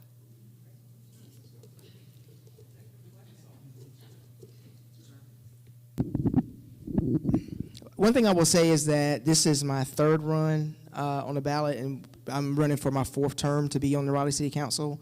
I would hope that I have earned the support of the folks in the community. Certainly, there are times that people do not agree with decisions or votes that I take on the council, and I'm always happy to have those conversations with folks to explain why I voted a certain way. I would think that that is a measure of accountability, being willing to have those conversations. I think it's a hard standard to say, I'm not going to support a person if I don't agree with every single thing that they do, because we're all human beings at the end of the day. Sometimes we will make mistakes, we're fallible, but certainly willing to have those conversations, and I'm open to hearing from folks who don't necessarily agree with positions that I've taken.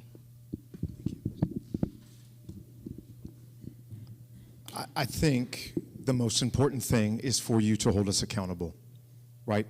I hope to be the kind of candidate that you see a measure of yourself in, regardless of the way that I look physically and how I show up in the world. But the one thing that's most important to me is integrity. I told you I moved up here because I was a local church pastor for 10 years, full-time vocationally. And what I say matters, and how I show up and how I operate in this world matters in terms of the kinds of positions that I have. And so if you don't like it, we can only get better. I can only get better with your feedback. I want to be accessible and approachable. My number's out there. You can find me. I walked here. I live close by. You'll see me walking, honk the horn, I'll say what's up, right? But vote. You have great people up here on this stage, right? We're sharing stages with friends that like really are pressing in, are good humans. Vote. If I'm in there and y'all are showing up and you're saying, hey, this dude said one thing and is doing another thing, show up and vote me out of office. And I will go back to the work that I'm committed to alongside of you and just not serve in this role. Thank you. I would say this, no candidate can really promise an outcome for anything here because it takes at least 5 votes on the council to make anything happen. What I personally can commit to you, again, community engagement is central to the work that I've done, and I'll continue to do that, is that I could be your liaison on the council. I'll make sure your voices are heard, and I'll find ways to make sure that the voices are heard. And again, how are you gonna hold me accountable? You're gonna come, I'll make sure that I'm available. You come directly to me and talk to me and express your concerns, and I have been. You can still reach out to me through my social media account. If you just go to my website, sonofraleigh.com, it has all the ways of how you can reach out to me today with any platform of your preference. Thank you. So when I was in the Navy, I was working with some Marines, and they said, no plan survives first contact. And my plan is to make the city of Raleigh a city that moves better, right? That means more people walking, more people on bikes, and more people on buses. However, when you watch the Super Bowl this Sunday, I want you to notice how many car ads you see, right? So it's a big machine that we're up against if we're going to try to make this city better, right? There's a lot of momentum towards a car-dependent America. So I want you to know that if I do fall short of these goals to make Raleigh a city that moves better, that is not the end of the fight, right? I started a bike shop over in West Raleigh that is designed to change culturally how we see bikes and how we view bikes and their roles in our lives. So I'm going to do my best, but it's a big fight that we're fighting. So just know that the fight will not be over, regardless if it's on March 3rd, November 3rd, or at the end of a term. So thanks. Thank you. Thank you. First of all, I hope that we can get together and have a conversation. Don't just send me an email. If there's something that's needing to be discussed, let's get together. My campaign page got hacked on Martin Luther King Day, so I'm in the process of getting something more secure. Right now, you can reach me at Ashley, spelled like Raleigh, A-S-H-L-E-I-G-H, Armstrong, A-M as in adventure and meaning or morning, A-M Communications on LinkedIn. I also have a Facebook page.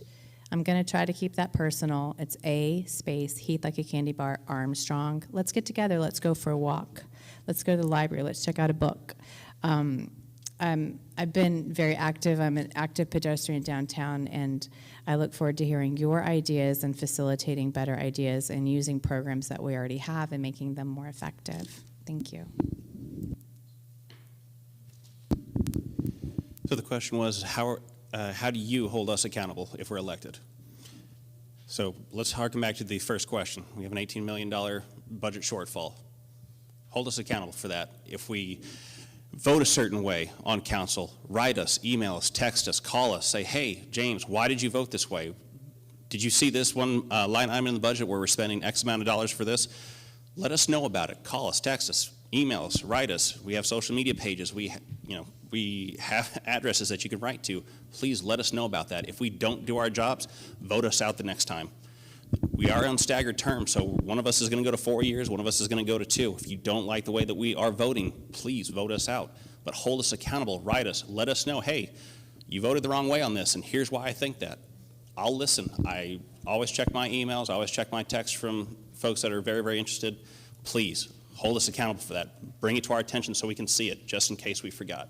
Again, my name is James Bledsoe, running for Raleigh City Council at large. Friends and neighbors, Josh Bradley again. First of all, I want to say that I'm mainly running to stand up for the workers and the people that are traditionally ignored. Businesses, there will be a ton of people worried about businesses. They're good. But I won't compromise when it comes to the working class, the poor, the traditionally oppressed, the people living in the woods. I won't. But if I do something wrong, or if I go back on what I say after I get elected, not only do you vote me out, you get with your neighbors, you show up at my house with signs, you call me, you send an email, you show up at city council and tell me that I just betrayed everybody. Because if you don't hold us accountable except on election years, then you've got a whole lot of time that nothing changes. So if I get elected and I betray your trust, I expect people to call me, to show up and protest, to do everything that you can to make sure to let me know I'm wrong, because I am accountable to the people of Raleigh. Over. Thank you.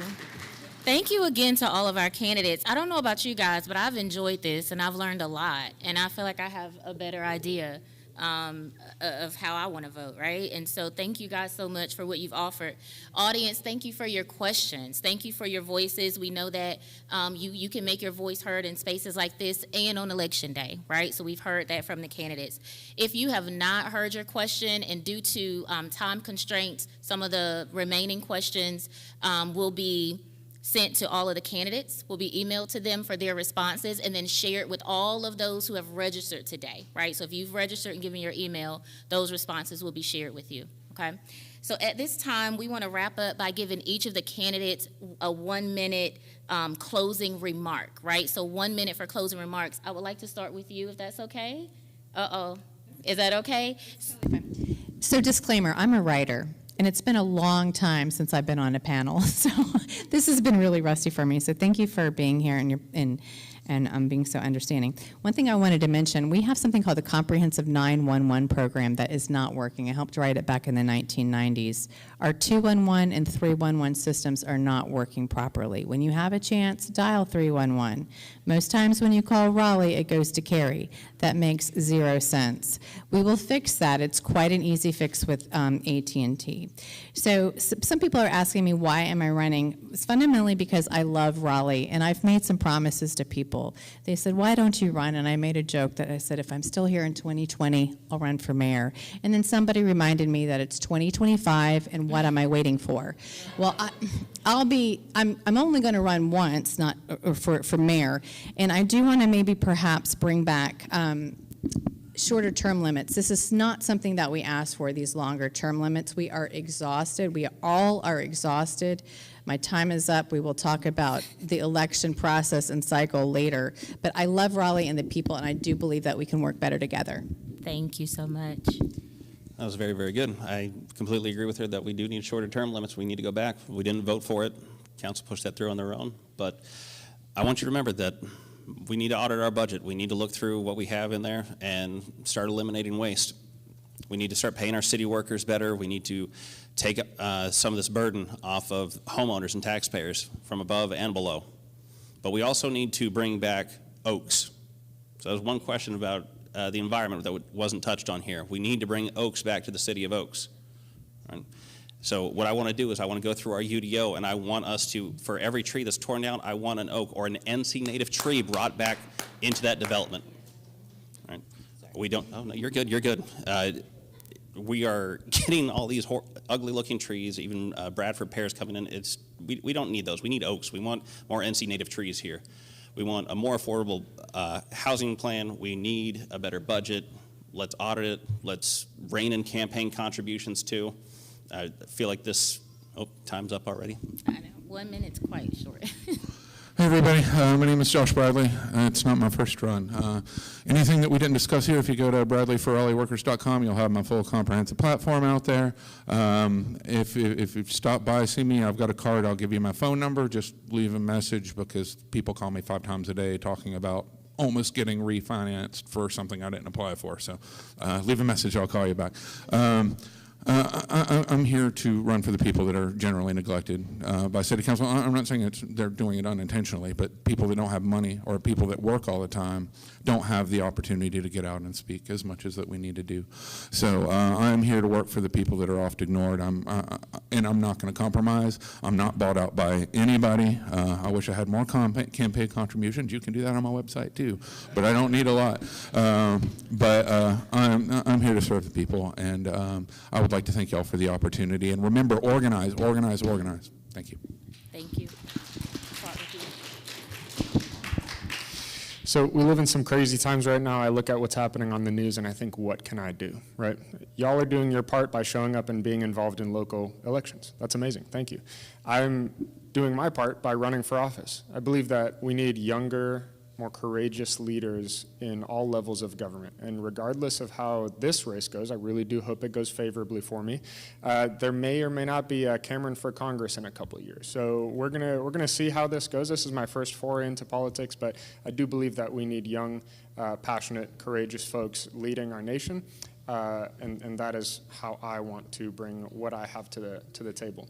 I also want to say that whether you've been in Raleigh for 6 months or 60 years, I've been here for around 4 years, and I've gotten a bit of flack for that. I love the city just as much as those who have spent generations here, so that is also a massive reason why I'm running. I want to do what's best for the city, and I hope to earn your vote in March. Thank you. Thank you. Sana Siddiqui, again. I said earlier that I came here with my family when I was younger, and my family, we started with very little and built our lives up. We had to work for it, and Raleigh is a place that's been home for us for all these years, and this is a place that's given us stability and a good life, and I want the same for everybody else here. I went to state, for NC State for engineering. I built a career here. I'm raising a family here now, and I said this earlier as well. Over the last 5 or 6 years, I've made a conscious effort to educate myself and be more involved in the community. I've served on. We talked about Raleigh Neighborhood College. I did that. Citizen Leadership Academy. I did that. that. I have served on 3 boards, Hispanic and Immigrant Affairs Board. Currently, I'm on the Human Relations Commission for Raleigh, and I was just reappointed for my 2nd term on the Environmental Advisory Board. So I've been doing my part. This is a natural next step for me to just take the step and serve the community in a bigger way, and I'm looking forward to talking to each and every single one of you. Please reach out to me if you have questions. Thank you. There's also a planning academy that the city of Raleigh puts on, which is exciting too, and it was a gift to me when I did it a few years ago. Met some of my best friends that live near me that I didn't have a chance to engage with through that. So a lot of great resources available. I want to listen to you, I want to learn from you, and I want to lead with you. That's my commitment to you today. I want you to look at all of us and look at who has the experience to get the work done, not just to talk about the work being done. Who's going to show up? Who's going to be present? Who's going to work on your behalf? As Joshua said, this is a people-serving role, right? If you want a politician, don't vote for me. If you want a public servant, I would love to earn your vote over time. Mr. Bledsoe just said, we are the city of Oaks. I also want us to be known as the city of opportunities. So we have to create more life-giving and living wage jobs for more people. Thank you so much.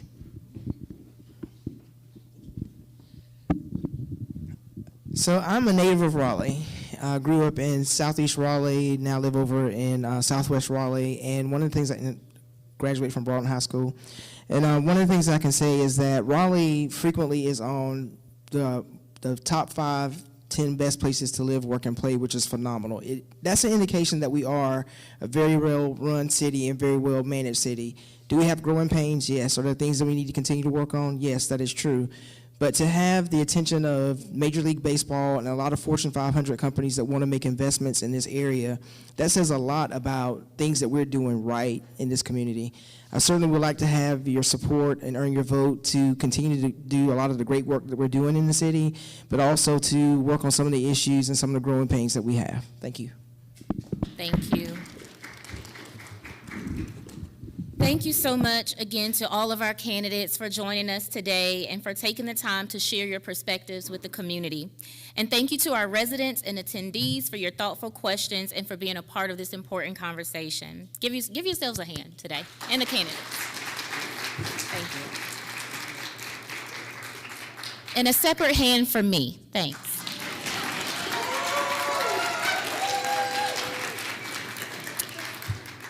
And I can say municipal.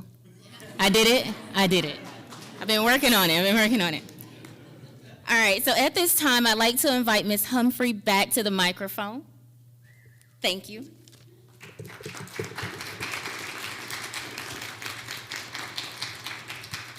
Well, thank you so much, Dr. Lucas, and let's give her a trio, a third one.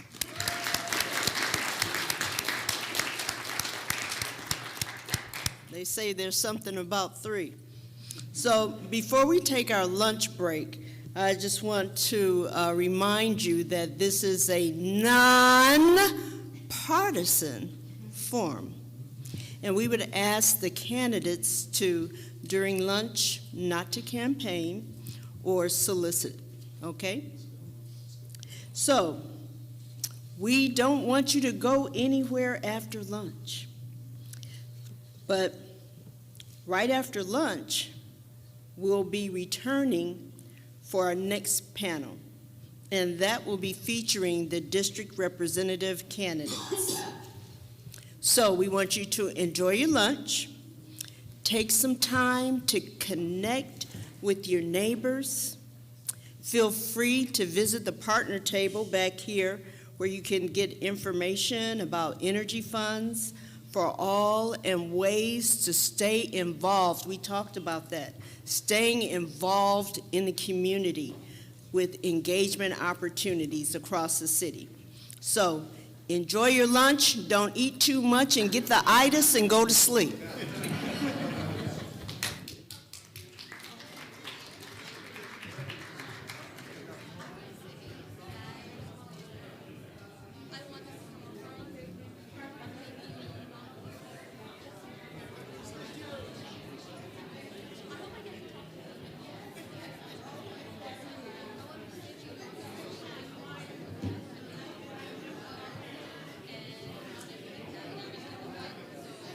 Thank you so much.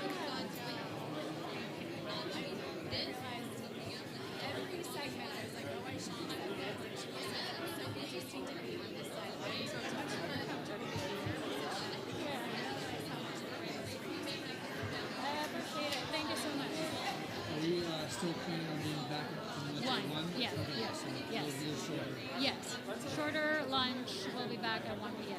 1 p.m. Yes. We'll be back at 1 p.m. So take your lunch and mingle with your neighbors. Yeah. I'm just trying to get people out of here.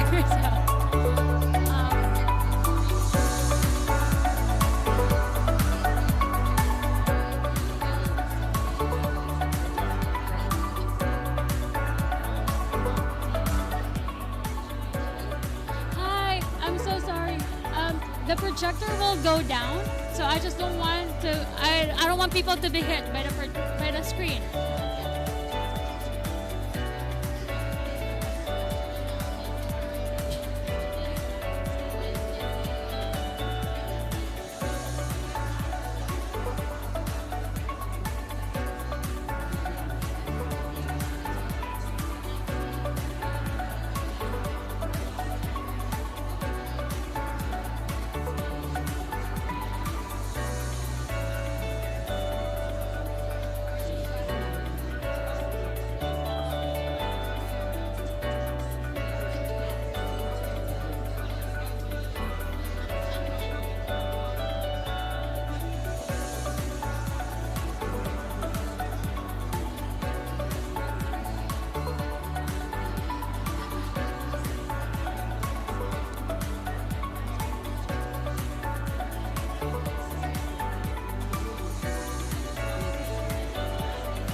invite them up.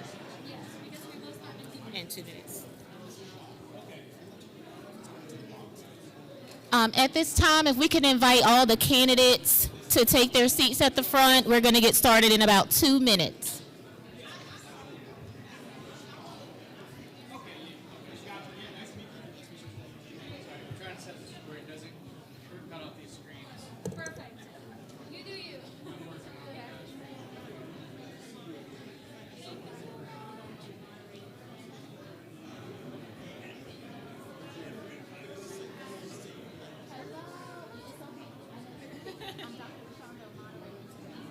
You did a great job. I was here for the earlier one. Thank you for your work. Absolutely. Hello. Thank you so much for moderating. I was here.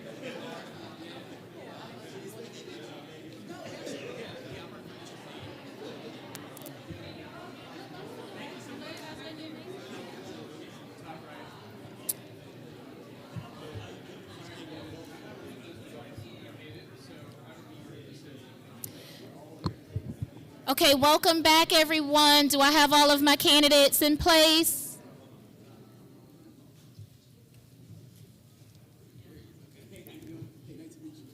Here we are.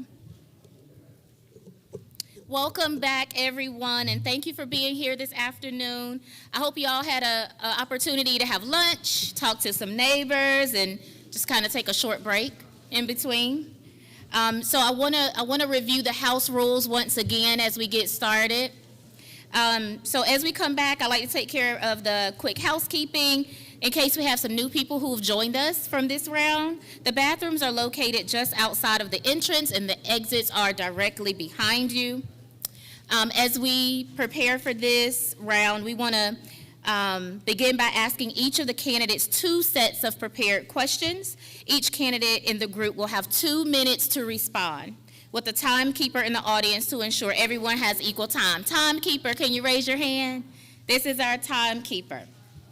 After we go through the prepared questions, we'll open the floor for audience questions. And then finally, each candidate will have an opportunity to make a 1-minute closing remark. If you'd like to ask a question, please write it down on the card you received when you arrived, and also include your name. Once you finish, raise your hand, and one of our staff members will collect it. If you do not have a note card, please raise your hand now, and someone will make sure to bring you one. So we have a few hands raised for those who need note cards.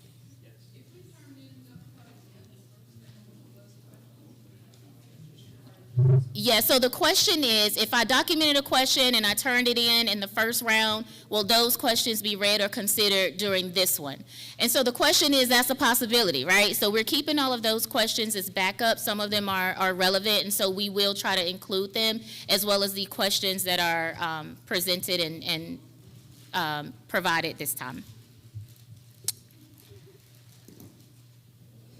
All right, so we encourage broad questions. So as you're documenting your questions, we encourage broad questions that allow candidates to discuss their views in depth rather than yes or no questions, or those aimed at confirming agreement with a specific viewpoint. Our goal is to foster meaningful conversation that helps us all better understand where the candidates stand on important topics. So we're now ready to begin the next portion of today's Candidates Forum, featuring candidates running to represent our district communities here in Raleigh. As a reminder, this forum is a nonpartisan space created to help residents hear directly from candidates, learn about their priorities, and better understand how they would approach the issues that impact our neighborhoods and our cities. So thank you again to all of the candidates for being here, and thank you to our residents for showing up and making your voices heard. So with that, we'll get started.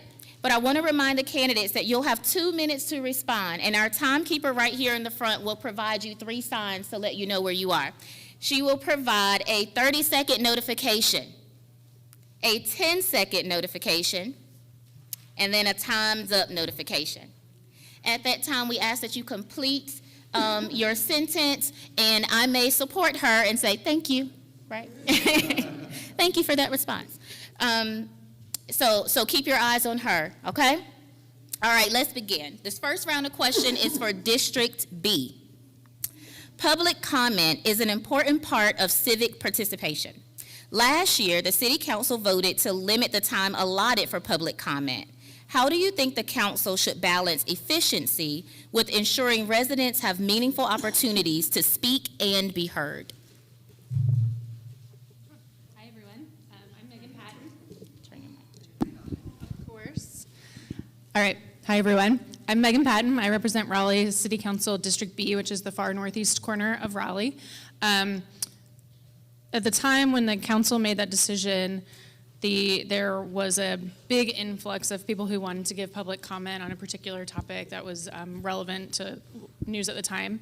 And so our public comment periods were taking a really long time.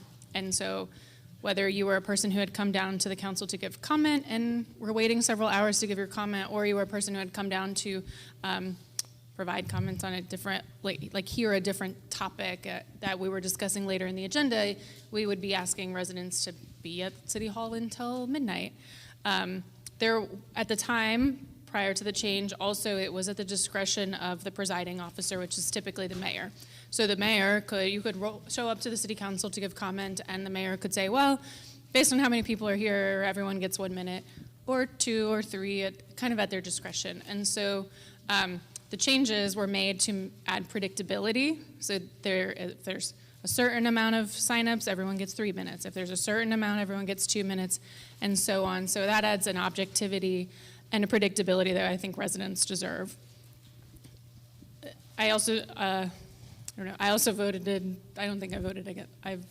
think I supported that change at the time because I didn't want to limit the total amount of time that we provided to residents to give comment, whether it extends our meeting time or not.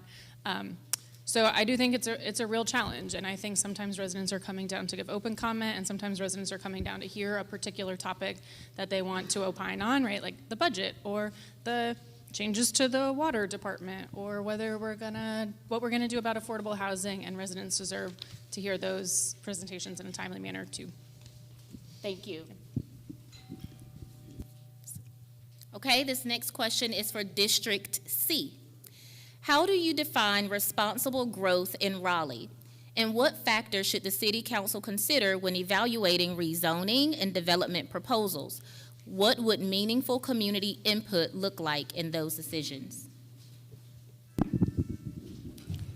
Good afternoon, everyone. Jared Ollison for District C.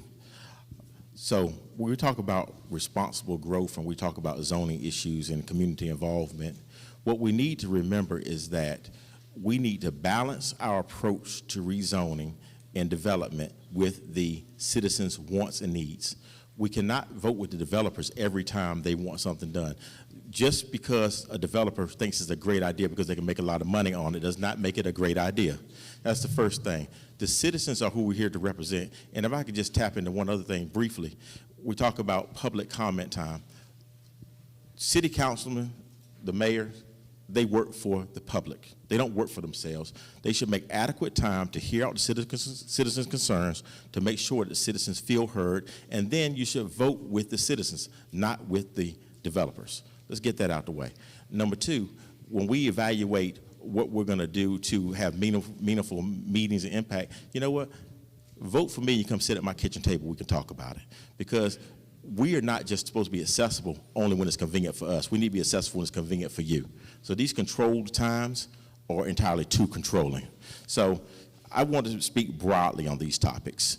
I'm not going to give you a political answer. I'm going to give you my honest answer. My honest answer is vote for me, and I'll be there for you. Jared Ollison for Raleigh.com.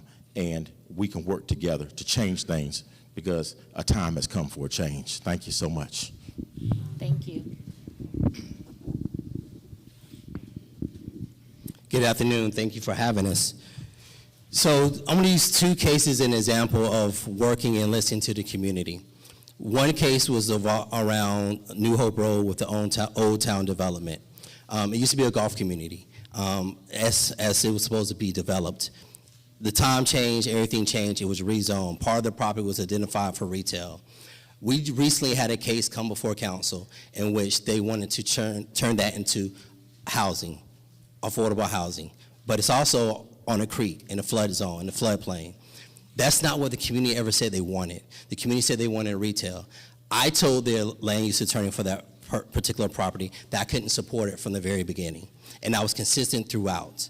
It came to a final point when the developer decided they could not get 5 votes. They pulled the case. Next case, I just had a conversation last week. Someone wants to build affordable housing on Crosslink Road, a road that we just, quote unquote, put a road diet on it, meaning we condensed the road to control traffic. It's in the curve on Crosslink Road. Again, I know the other cases that have happened in that community as far as affordable housing, as far as development. Habitat for Humanity has property right across that's been there less than 10 years. I had a conversation with them. Again, the community has talked about traffic. The community has addressed, the way that it seems like all affordable housing is within our community. I said, hey, I do not believe this is a great location or a great site. By the end of the call, they said, I will look and move to a different location. So it's because I go out to the CAC meetings. It's because I consistently have District C meetings throughout the district, not just in one location, that I've been able to make sure in meetings that the community is not present or available, I represent the community and represent their wishes. Thank you. Hello, my name is Diana Powell, and I am running for District C. I'm a native of Raleigh, been here all my life, 30 years of humanitarian work in our community. I'm no stranger to growth. I'm no stranger to recognizing where we come from and where we're going. So growth is good, but everyone has to be included. And I believe that has been an issue that has been missing within our council.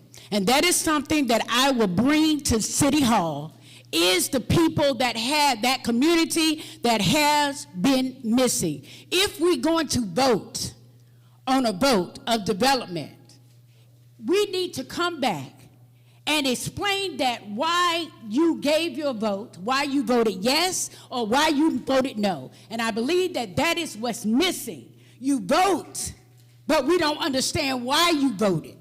So I will be that representative, which is no stranger. We do community, crucial conversations, been out there in the community, listening. I am the boots on the ground. I am the community that does listen, and we'll take that to City Hall. Thank you. Thank you. Thank you. This next question is for District D.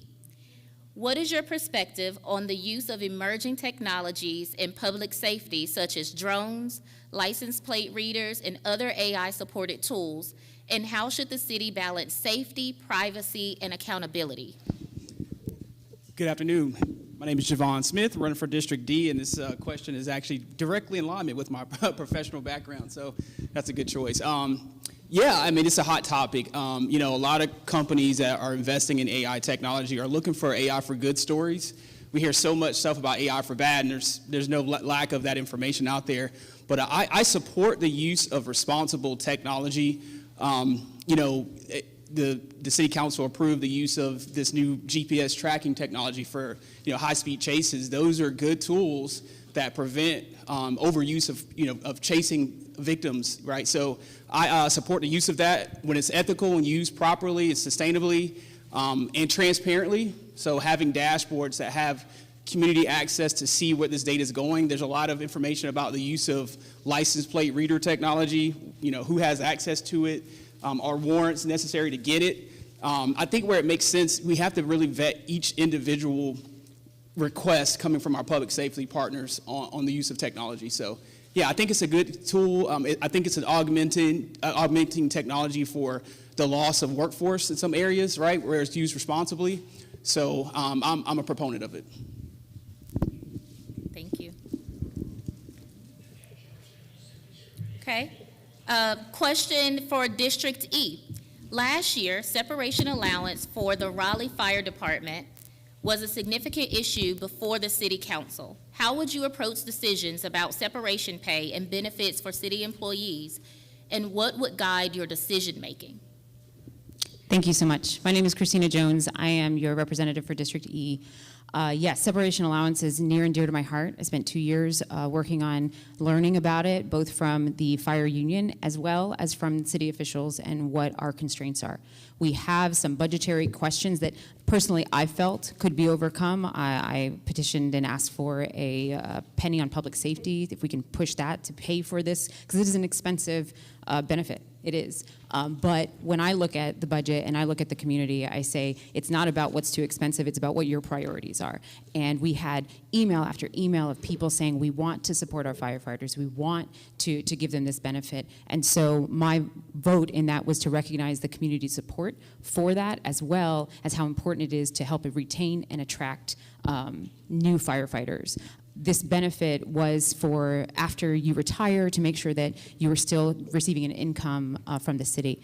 And it was crucial to have that conversation. It was long, it was 2 years long. It did end up failing because of big concerns like our AAA bond rating and would that affect it. We had some conversations, but my goal is to make sure that those are daylighted for you so that you can understand what I understand. Because it's not about the people on council being the only ones who get it and we just tell you what to do. It's really how do we transfer that information to you so that you understand why the decision is being made. There were two sides to that. It was very expensive, and like I said, for our bond rating, the majority of council felt it was too risky. And really now it's on us as we move forward to help explore and build that foundation to say, yes, it's risky, but we want to support our employees and those boots on the ground who are doing the work and protecting the city. Thank you. Thank you, thank you. Thank you to all of our candidates for responding in that first round. I want to remind the audience that you have the opportunity to document your questions. So if you have documented a question on your note card and you're ready for someone to take that up, can you hold that card high?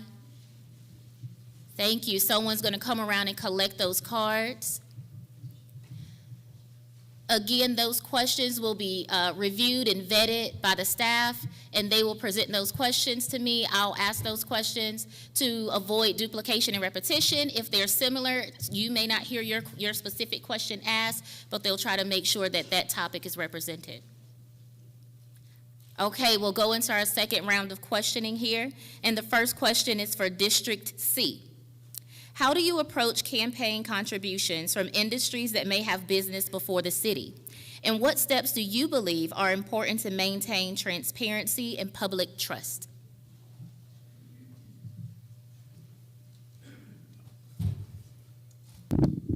Well, I got to tell you, this is the question I've been waiting for.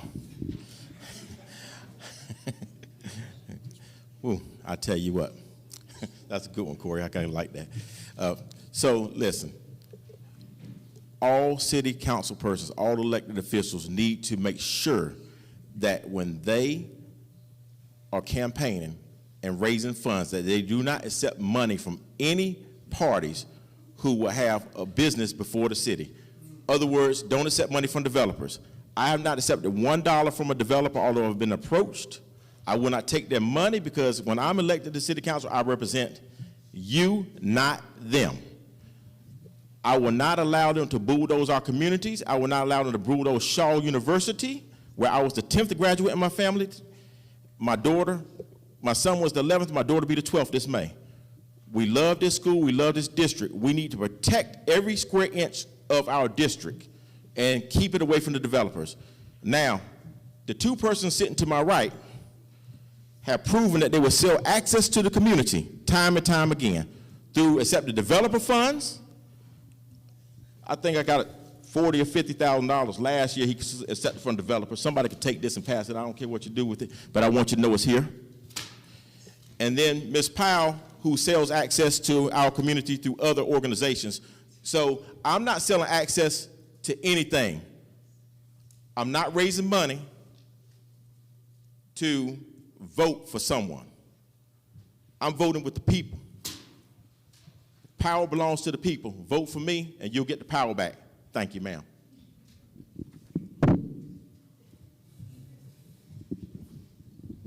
I am Corey Branch, your current District C City Council member. I've been in this seat since you all elected me in 2015. I am a Raleigh native, born and raised, Southeast Raleigh. Went to Fuller, Ligon, and Enloe High School, born at Wake Med. When you say, who is District C? For those that live in Seaford, Raleigh, who's off of exit 300, that is who I am. So why in the world would I ever try to sell out the community that I grew up in? Grew up in First Cosmopolitan Baptist Church, born and raised. So what I'm going to say is, do people have contributed to my campaign in the past? Yes, I'm 100% transparent. Every dollar I ever received, I don't know if these are mine or not. Last year, he brought my paper records of the money that I had. That may be the same thing, but it's public knowledge. You know every dollar, dime, and penny I ever received. And if anyone ever had a question about my integrity, don't wait for the cameras. Thank you.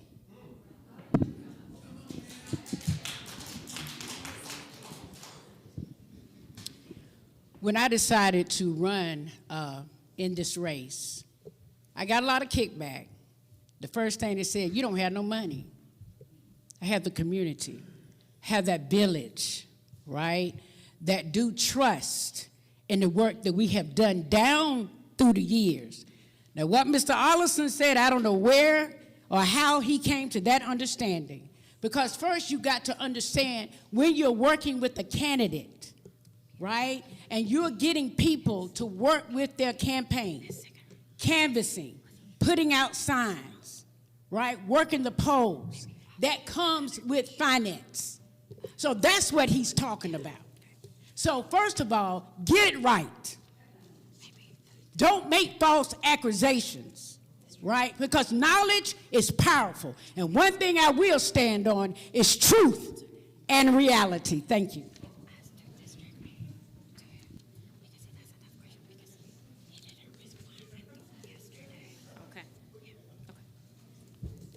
Thank you, candidates. I want to pose the first question we asked to District B. I want to pose that to District A. Public comment is an important part of civic participation. Last year, the City Council voted to limit the time allotted for public comment. How do you think the council should balance efficiency with ensuring residents have meaningful opportunities to speak and be heard? Boy, I'm glad I got that one. I'm glad I got that one. Can you all? Test? Okay, there we go. I'm glad I got that one. You know, since this is the third time I've run, and I've been downtown a number of times at City Council. There's a picture of me somewhere with a girl with a shoe behind me getting ready to throw it, and she threatened to throw it at the mayor. You know, first of all, I think the discussion down there needs to be limited to Raleigh stuff. There's a lot of national issues, state issues, world issues, and we'd love to be able to talk about them all. That's not the forum to do it. I'm a free speech guy. You want to get a parade permit, go get it for downtown Raleigh or wherever else, but there's only so much time in the city council meetings, and we need to be talking about local issues in there. And that wasn't happening for a period of time. I was in there, I'd get 1 minute, and there was 100 people in there basically getting up and saying the same thing over and over. Well, those people deserve to be heard. That's just not the forum for that to happen. So we need to control that type of thing and keep it with our local issues in here, because that's where we've got our political people in, our leaders, and they need to hear those things. Discussions need to be had about it publicly, and we need to solve our problems here in Raleigh in that particular forum. Thank you. This question is for both Districts B and D. The 160-unit affordable housing project at Moore Square has been canceled, and we've also seen other planned developments change or face delays. How should the city evaluate developer partners for housing projects, and what mechanisms should be in place to ensure commitments are followed through? B and D. Yeah, housing, you know, such an important issue.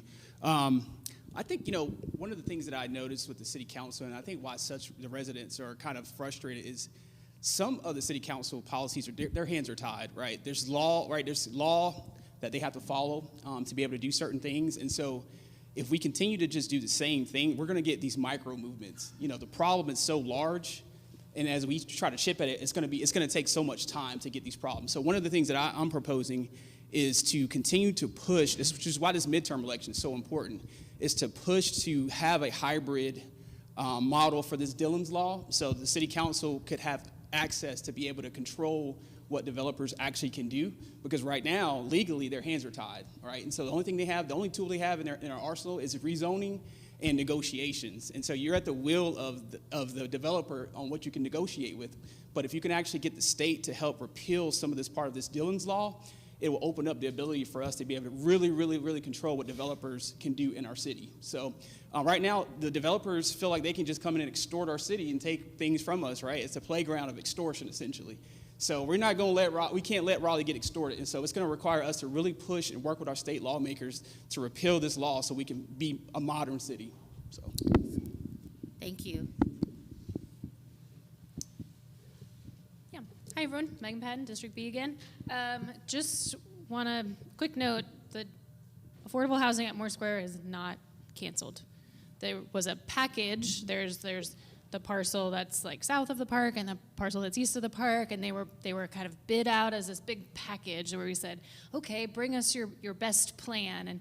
And when it was originally awarded by a previous council, it was like, we're going to do a hotel and a grocery store and affordable housing and market rate housing, and we're going to move the Raleigh Rescue Mission. And it is true that the whole vision of that is not going to be able to be delivered the way it was originally awarded at that time. Like, it is true that the changes in interest rates and yada yada have all shifted. But that does not mean we're not going to solve the goal or deliver on the goal of putting affordable housing in the heart of downtown where it needs to be. We want affordable housing near buses, near jobs, near parks and green space. Affordable housing should be all over the city, including in the heart of downtown. So it is true we are having to kind of reconfigure and figure out how to fund. It is also true that it's more expensive to build affordable housing downtown than it would be to build it farther out. So we do have to figure out where we're going to find that money. But those are all things that the current council, I'll speak for myself, I am committed to solving those problems so that we can deliver on that promise. Thank you. Thank you. Thank you. All right, our final question here are for both districts A and E. How do you feel about the City of Raleigh's participatory budgeting process? And what role should the City Council play in ensuring accountability and meaningful community engagement in the budget process? A and E.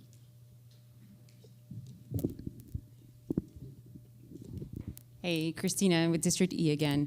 Yes, so I'll take a few minutes to explain what we've done. My first term, we did participatory budget in which we allotted $1 million, so $200,000 per district. What we learned in that was that when we got to the community and said, what do you want? Everyone wanted sidewalks. And there's no way that $200,000 per district was gonna do more than like a foot of sidewalk for them. So we needed to more incorporate that into our big budget. We didn't do participatory budgeting because we didn't know that we fulfilled the promise of what it could be. And so this year, I took on a different level of participatory budget, which I'm so proud of, and it's called my Budget Lead Collaborative. I've got 30 different residents from throughout the city, and I said, hey, help me go through last year's budget department by department. Go look through it. Let's meet. We meet every other week since November, and they've been in communication with our city staff, with their own groups, and we talk on almost every other week, if not more, basis, so that we're learning together. Participatory budgeting isn't just about saying, I want, I want, I want. We have to learn what we can do before we can say, yes, I want this. And so what I'm doing, and I hope that it grows, and I hope that the city can take this on as a bigger initiative in the future, but I'm getting to do the trial and error of it in the process here, and I have a lot of my members here today who have been part of that process, is I want to introduce a new idea for participatory budgeting, because the way we did try it, it didn't work, and I want to think of some new ways. So thank you. Thank you.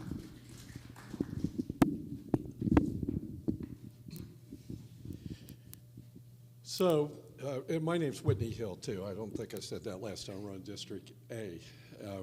So, with the budgeting process, we need to be starting with our basic city services first and making sure that we're paying a market rate to our first responders and all of our city employees that is going to keep them from peeling off and going out to other places. It costs money to train a police officer. So we want to keep that police officer through his entire career and not have him transfer over to take a job over in Cary or Wendell. So that to me is critical. You start there. Then beyond that, we're talking about growth. We've been giving Raleigh away, Raleigh on the cheap. Most people don't realize that most of the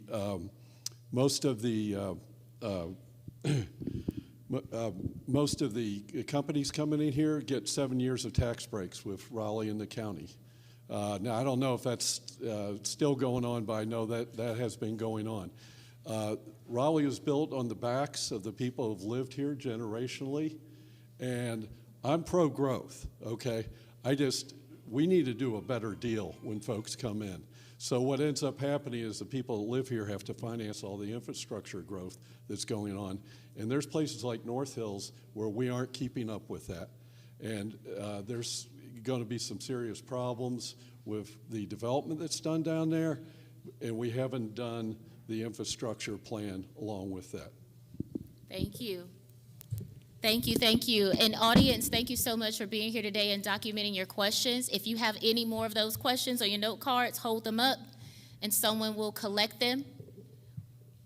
Can we take a second to give the candidates a hand for their participation today and for showing up? Thank you all so much. Thank you, thank you. As we go into the Q&A, the question cards will be brought to me, and I will ask them. And so if I could have a staff person to bring me some questions, or I can ask my own. I mean, I've been listening.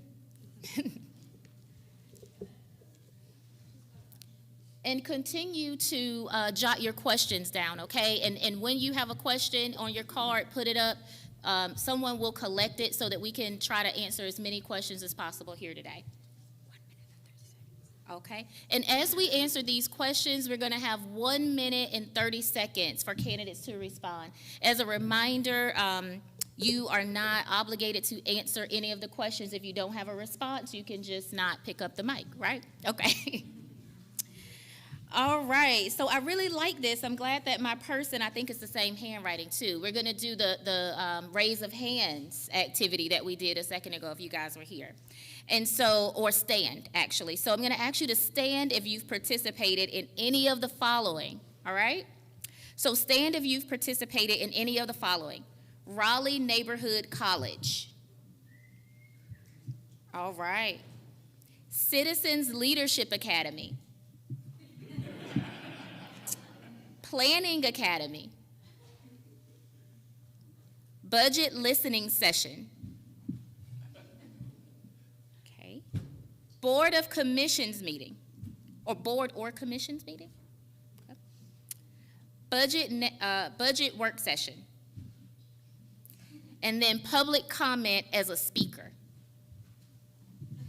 As a speaker. There you go. Thank you. Thank you. All right, we have really good handwriting here, you guys. Okay. Our rate of homelessness has exponentially increased in the last 5 years. What measures can the city implement to move the needle toward diminishing the amount of people suffering, even though it's considered a county responsibility? And anyone can answer here. Hey everyone, Megan Patton, District B again. It's true, the rates of homelessness are rising. Post-COVID, there were things like eviction moratoriums in place during COVID, and as those have expired, and other factors, that we have seen more folks become homeless. Councilmember Jones and I actually, about a year ago, went out and participated in what's called the point-in-time count. Sorry, thank you. It's not the first time I've gotten that feedback, actually. So we actually went out late at night and spoke to folks living in encampments, and the point-in-time count is meant to assess not only how many people are living in encampments each night, but sort of what were the precipitating factors that led them there.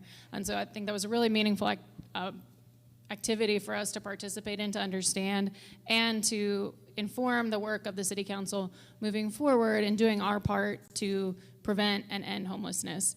So one thing is prevention, right? When people who are evicted are often more likely to become homeless. So if we can prevent folks from becoming evicted, that's the first step. And so we have a role to play in making sure that we're funding groups like Legal Aid. We have a partnership with Campbell Law School that helps folks in imminent risk of eviction get legal representation so they can beat their eviction case. I think there's lots more that we can do. I only have 10 seconds, but on our upcoming housing bond, which we anticipate running in the fall, I think a big portion of that will be directed at the appropriate ways for the city to intervene and prevent homelessness. Thank you.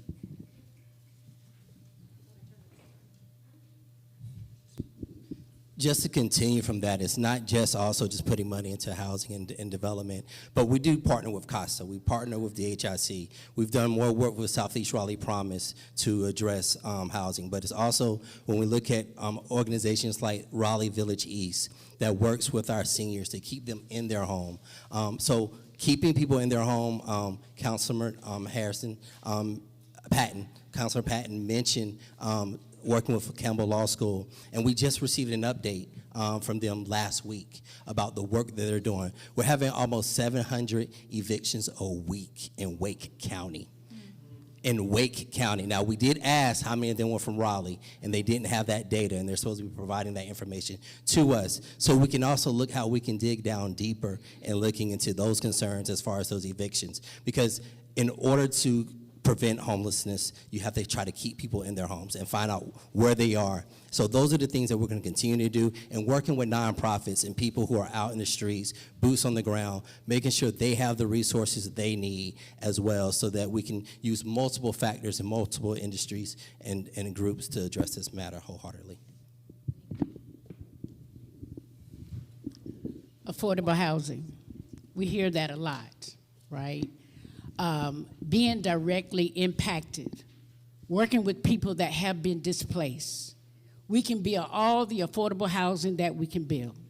You can put a person in a free house, but if their mindset is not right, to be able to sustain them in that house or that place, it's a revolving circle. We're setting them up for failure. I know, because I talk to those people that have gotten into some of the affordable housing, and now they're facing eviction. What are we doing, right?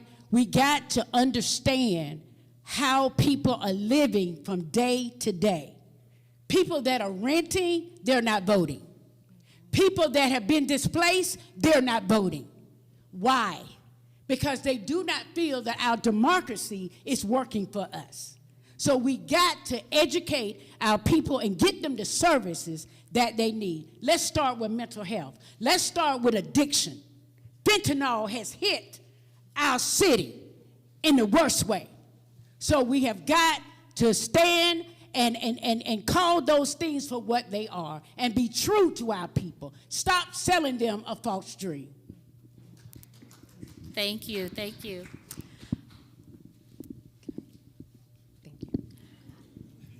I want to highlight the good work that we are doing, because I promise you we are not allowing the county to just carry this on their own. We have what's called the Bringing Neighbors Home program, in which we are giving people $1,200 a month, 45 people to test this out for a 2-year pilot, and we're a year into it. So I promise you we're not leaving that behind. We started the Raleigh Cares program to help work with mental health, to help work with issues of domestic violence, and not bring a police that they do in Acorns. So we have 2 programs. We've got Acorns, and now we have Raleigh Cares, because we heard from you. You said you didn't want a police response. We're in the process of creating it in partnership with Wake County.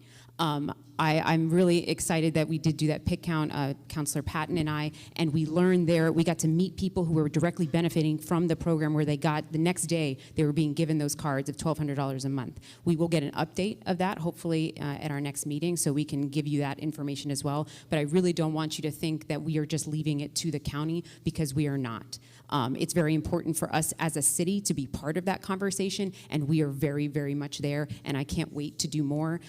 It's not just in mental health and in housing, it's in workforce. I've helped start programs with A Place at the Table called their workforce program, where they bring people out to help pick up trash. We're working on a program, hopefully, for leaf collection. Since I know we're going to be getting rid of that program, we're working on getting that, the homeless encampments participating in removing that for the most needy in our community. So we do have a multi-pronged solution for that. Thank you. We'll take your response and then we'll come back here. Thank you. One of the few times I'm going to say this, I'm going to agree with Ms. Powell.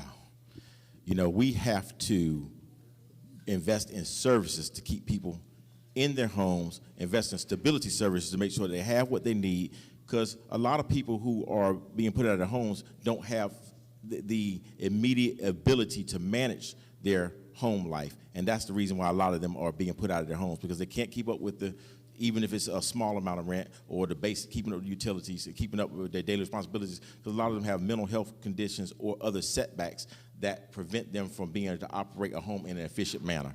So we need to make sure that we have a checks and balances where we're working with those people to make sure that someone is checking on them to make sure that these things are in place.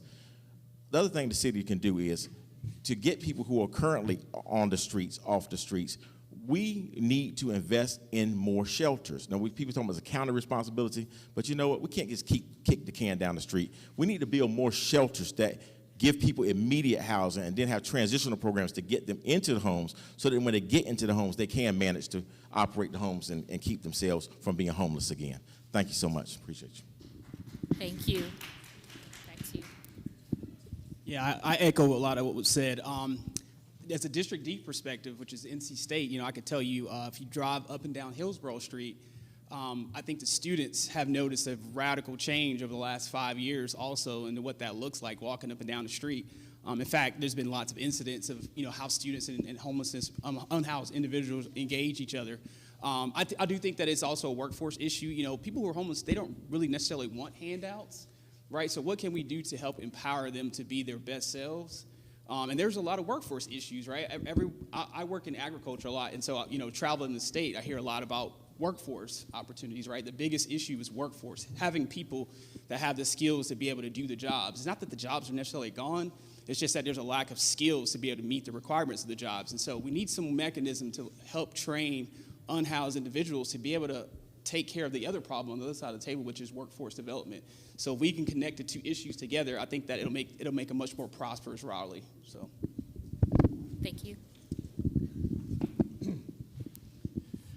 So we really, during COVID, accelerated this problem, and we created a subculture. It's largely hidden because we're the city of the Oaks, and we leave trees. We like to live that way, and we have tent cities out there. I can tell you this, Seattle at one time was #1 in the country. You won't find it on the top 25 list. So this is, to me, is the #1 thing that we've got to reverse in Raleigh. And the jobs are there. We need workers. I mean, people are making $15, $20 an hour working in restaurants and stuff, but if the culture is eroded for a person who's out living in a tent, that's not an easy thing to climb your way back into things, especially when we have a severe housing shortage. We have to build, not just up at the luxury level, but down at the bottom. You can't require builders to, okay, we're gonna let you do this, you gotta do that, but you can deal with them. Zoning is one of the most powerful things that you can use to get builders doing what the city needs and working to get enough housing. It's a supply and demand type situation. Thank you. Thank you. Our next question from the audience. What community organization have you been a part of prior to being a candidate? And if you are not elected, how will we still see you working to make communities better? Start here. Thank you, Christina, again. So the community organization that I was part of was Citizens Advisory Councils. I got to be the chair before I was elected, and we were disbanded as soon as I became chair. Now, as of 2024, I have helped reinstate that. I've worked exactly with the leadership of CACs so that we can build a foundation that's sustainable, that helps address the concerns, because there were some concerns with how CACs operated, and we're working on that right now. So I look forward to that being a growing organization for community input, where we can get information. But in addition to that, I'm also hosting my own community meetings every single month. We do meet the second Wednesday, which will be next Wednesday. Please join us at La Cristina. We meet for 2 hours. We eat and have dinner, and I update you on what's happening on council. Please go to ChristinaForRaleigh.com for a list of when to attend. And then that Saturday, I do a book club, and we're going over the UDO. So we're going to start talking about the infrastructure needs that are addressed through the UDO and how building happens. So please find a way to be part of these conversations. It's not something that's easily to just always in a 2-minute forum tell you all the things that we do, but I really want to help inspire you to be part of the change. So thank you. We have a response here. Yeah, we're going to let her and then you. Yeah, you. Yep. Okay, Diane again. I run a nonprofit called Just to Serve in North Carolina, and under that is our safe space for kids. Also, I'm the statewide outreach coordinator for Second Chance Alliance. And also, I'm a part of Raleigh Boots on the Ground, a violence intervention program that is much needed because I work with gang members who no longer want to be a gang in the gangs, right? And in 2019, we called a gang truce, because they were so angry and mad at each other. And that was during the George Floyd, right? And the police shooting and killing. And we was over at Torchlight. I'm gonna tell you this and I'm gonna quit. They was talking about putting the guns down. Why are police officers killing black people? And there was a student that asked a gang member, well, why are you all killing each other? And that was the light bulb that came on that said, we got to do something to stop all this gang violence. So, and after this, when I win, we're gonna stay boots on the ground. We're gonna bring information to our community and educate them on a daily basis. Thank you. Thank you. The gentleman from District A. So I chair a CAC committee in the Raleigh North one.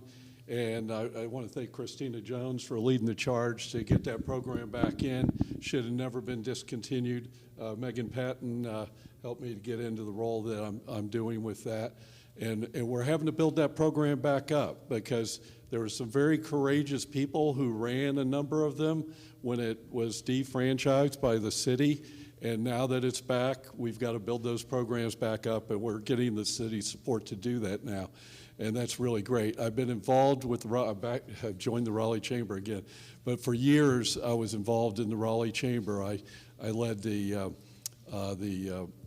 CEO, small business CEO, chaired that for 2 years, and I chaired a small business CEO group for specific one for about something like 10 years.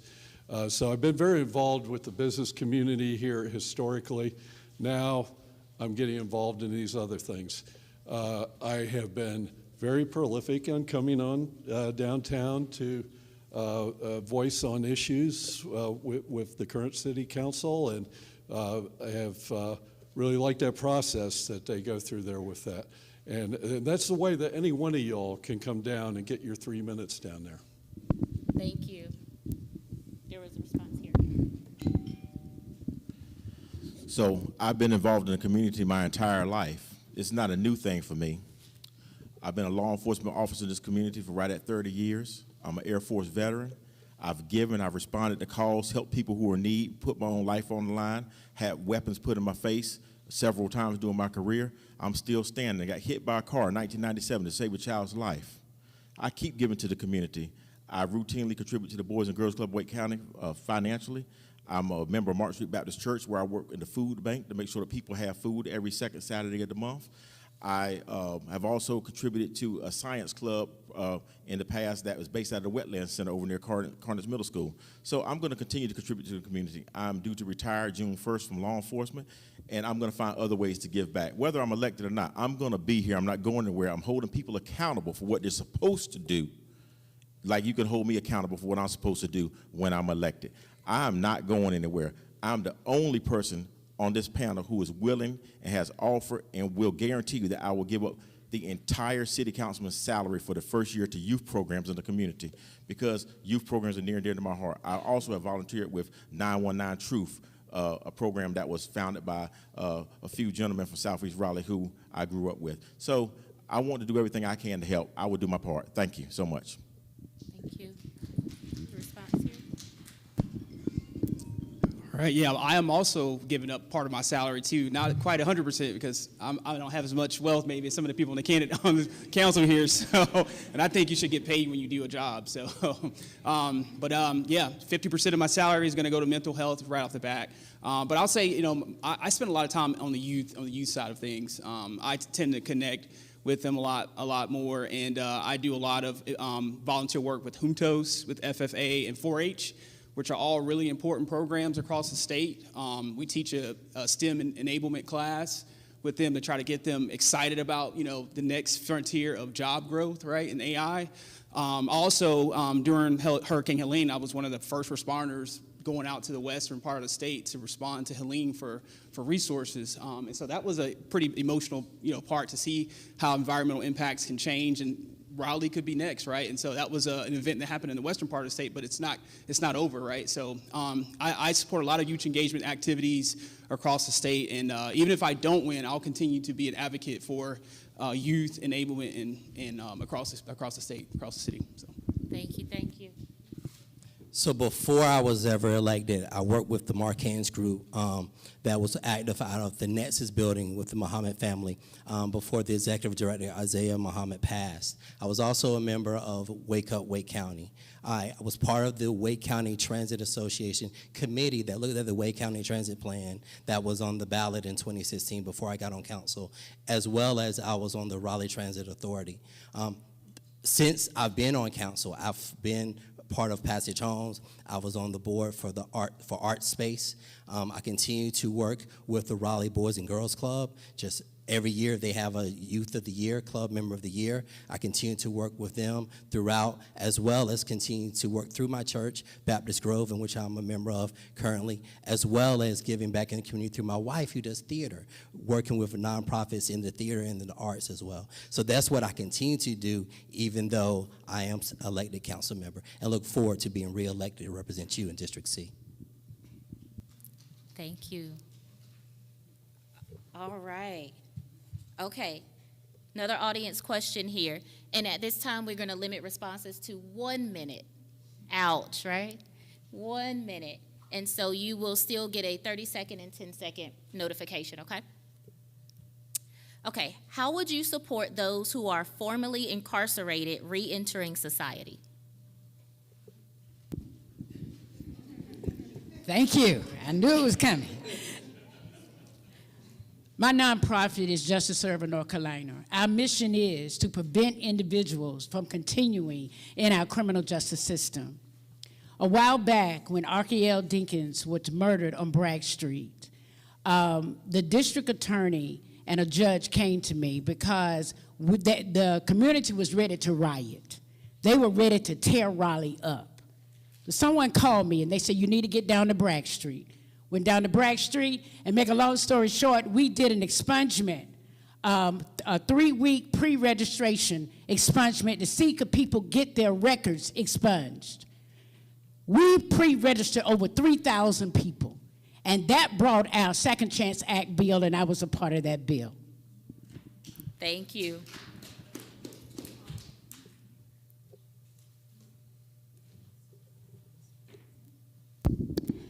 Thank you.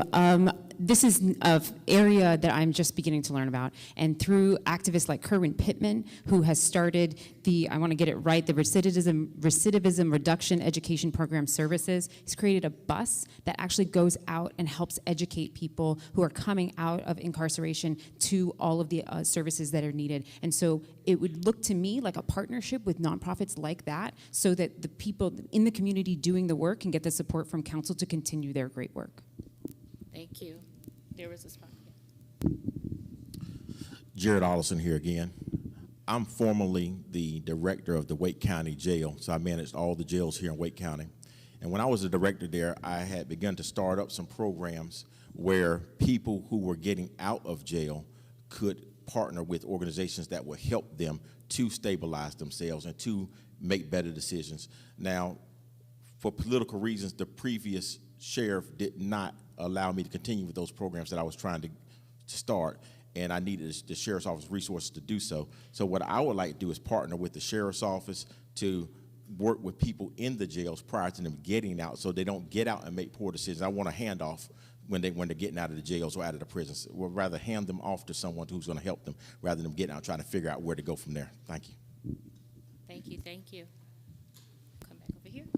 I think one of the things is to make sure that we keep, well, I won't say keep, but make sure that we ensure that we keep people who are not completely rehabilitated in the system. That's one thing, right? We just saw what happened with the teacher who was unfortunately lost her life, right, due to somebody who was released from jail. So, as far as that part, that's a component of how this whole thing interacts. On the other side, I just had this conversation with my barber about, a lot of people who are incarcerated come out and do non-traditional jobs like tattooing and things that don't require a background check, barbers, things like that. So I think continuing to teach people who were formerly incarcerated on how to do skilled trades, it goes back to that workforce development. If they can find employment quickly, generally their relapse back into prison is usually a lot less. So if we can connect those people to workforce development resources, I think they'll be much better off. Thank you. I see my role in my job is making sure that we support those who are experts in this field. I am not an expert in this field. So one of the things that we have done in the past, and Ms. Powell's aware of it, when Justice Serve received funding from the city of Raleigh, making sure that they receive the information so that they can do the work.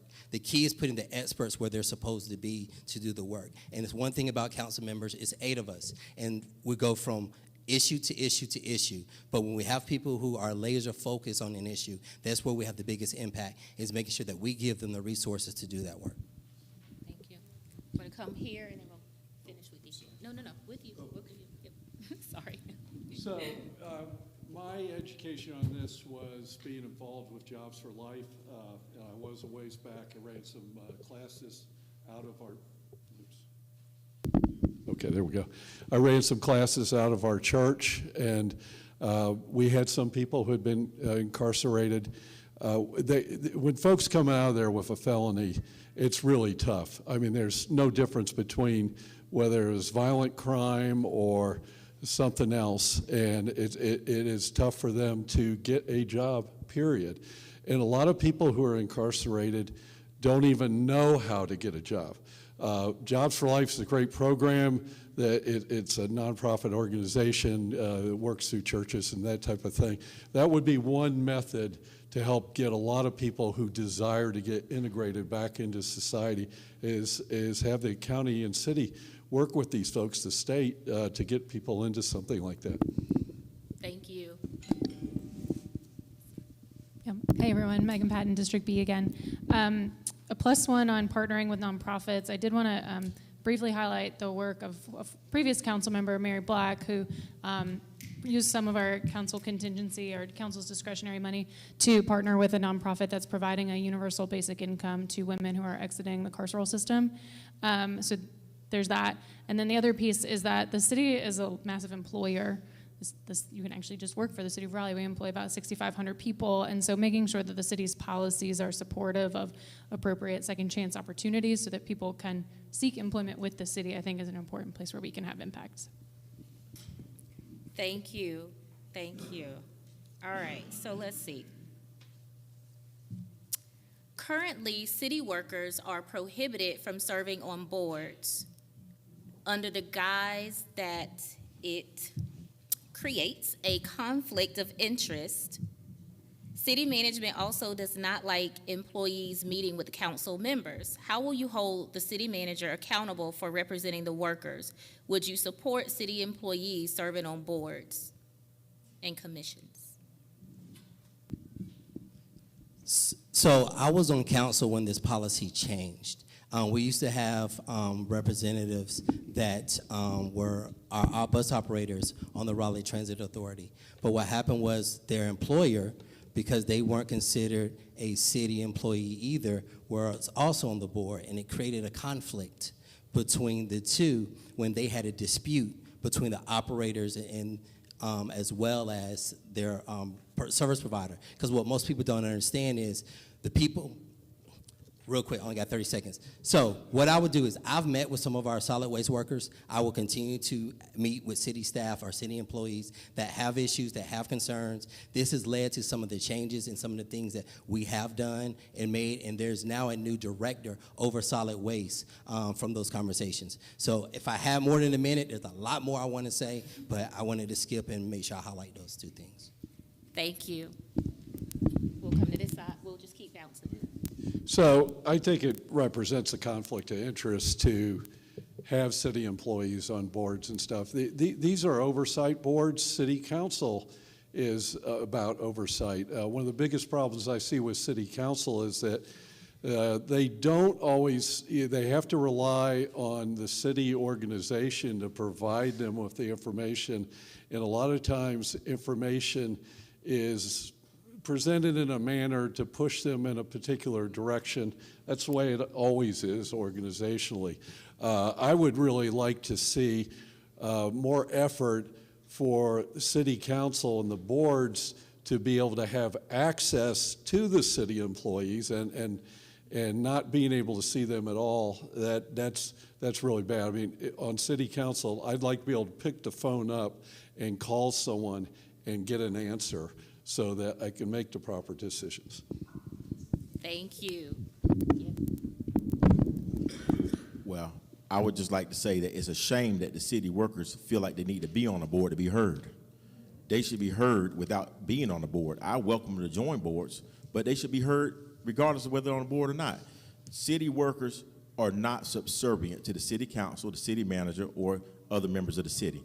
They need resources. I had dinner with about 10 solid waste employees who all complained about their work conditions, broken equipment, these types of things, and they all want to be able to get on board to get access so that they can feel represented. They don't feel represented. That's the problem.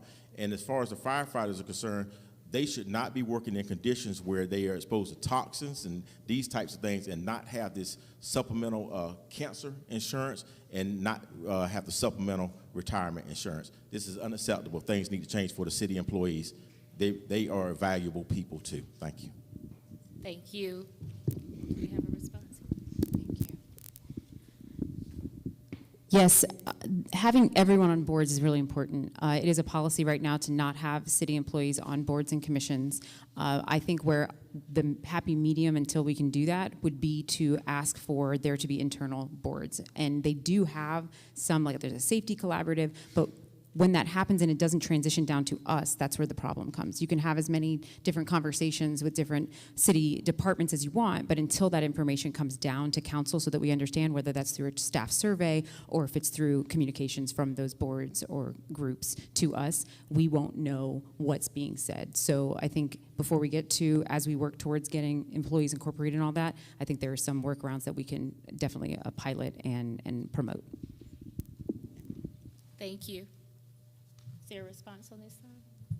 Any other responses? All right. How will you make sure funding actually reaches the communities that need it most? And how will residents be able to hold you accountable for those decisions? I think one of the things I think that's been mentioned at the at-large candidate forum was the reinstation of the CACs. I would be a proponent of reinstating CSCs. You can never have too much feedback from residents, especially considering the context right now where people, I think 86% in the last survey feel like they're not heard in the city of Raleigh or something like that. That's a large number of people who elect people to represent them. So I think continuous dialogue, one of my campaign platforms is to develop a district level help desk so that people, because right now you go to the city of Raleigh's website, it's a zoo trying to figure out how to find resources right now. And so I think creating a one-stop shop with some way to access information a lot easier would be pretty important. Thank you. In running a nonprofit and working with individuals that are coming home and desire to start their own nonprofit, right? It is hard getting funding for them. I can name you off several nonprofit organizations that came from Under Justice Serve, Unity in the Community, Catch a Kite. Those young men are effective, but they cannot get the funding because of the other large nonprofit organizations that get the funding. I got some, right? And we did the best that we could, what we had, helping people stay in hotel rooms when they were displaced, helping individuals come home and try to re-enter back into society. That takes money.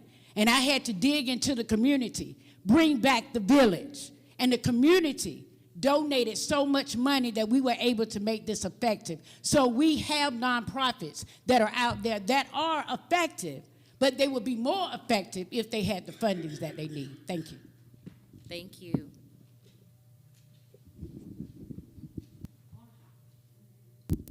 I want to highlight our Human Relations Commission because currently that's where our city does grants through. And a reference that I think that Ms. Powell is talking about is our legacy grants. It's a topic that we have constant communication about recently, about which organizations just get this every year funding as opposed to the many organizations that are not, that have to apply every single year and get lowered funding. So there is work being done on that. That meeting, just so you know, is in April. It is the second Monday in April. It is our budget work session. That's where you're going to hear from your Human Relations Commissions because they're the ones that decide that funding. Council gets to approve it, the final approval, but the work really gets done by the community within the Human Relations Commission, and then it gets amplified by and incorporated into our budget in April with us. Thank you. Thank you. Jared Ollison, and I'm hoping and praying that you all elect me. But whether I'm elected or not, what I would like to see is I would like to see the city of Raleigh take more time to look at these smaller organizations, as Ms. Powell was pointing out. Second time I agree with I owe you lunch. I would like to see the city of Raleigh spend more time working with the smaller organizations to make sure that they get the funding that they receive so that they can make a difference in the community. Because a lot of times the larger organizations get the funding and it doesn't have the trickle-down effect that they used to call it, you know. So one of the youth organizations that I had worked with, they kept on trying to get a funding to rent a safe place for youth to come after school. And just kept hitting the wall. These types of things are almost no-brainers. The city should find the money to fund that, and then the city council members should be required to go in and see how this is helping the community. So whether I'm elected or not, I'd like to see that happen. But don't vote for them, vote for me, Jared Ollison, Raleigh City Council. Thank you.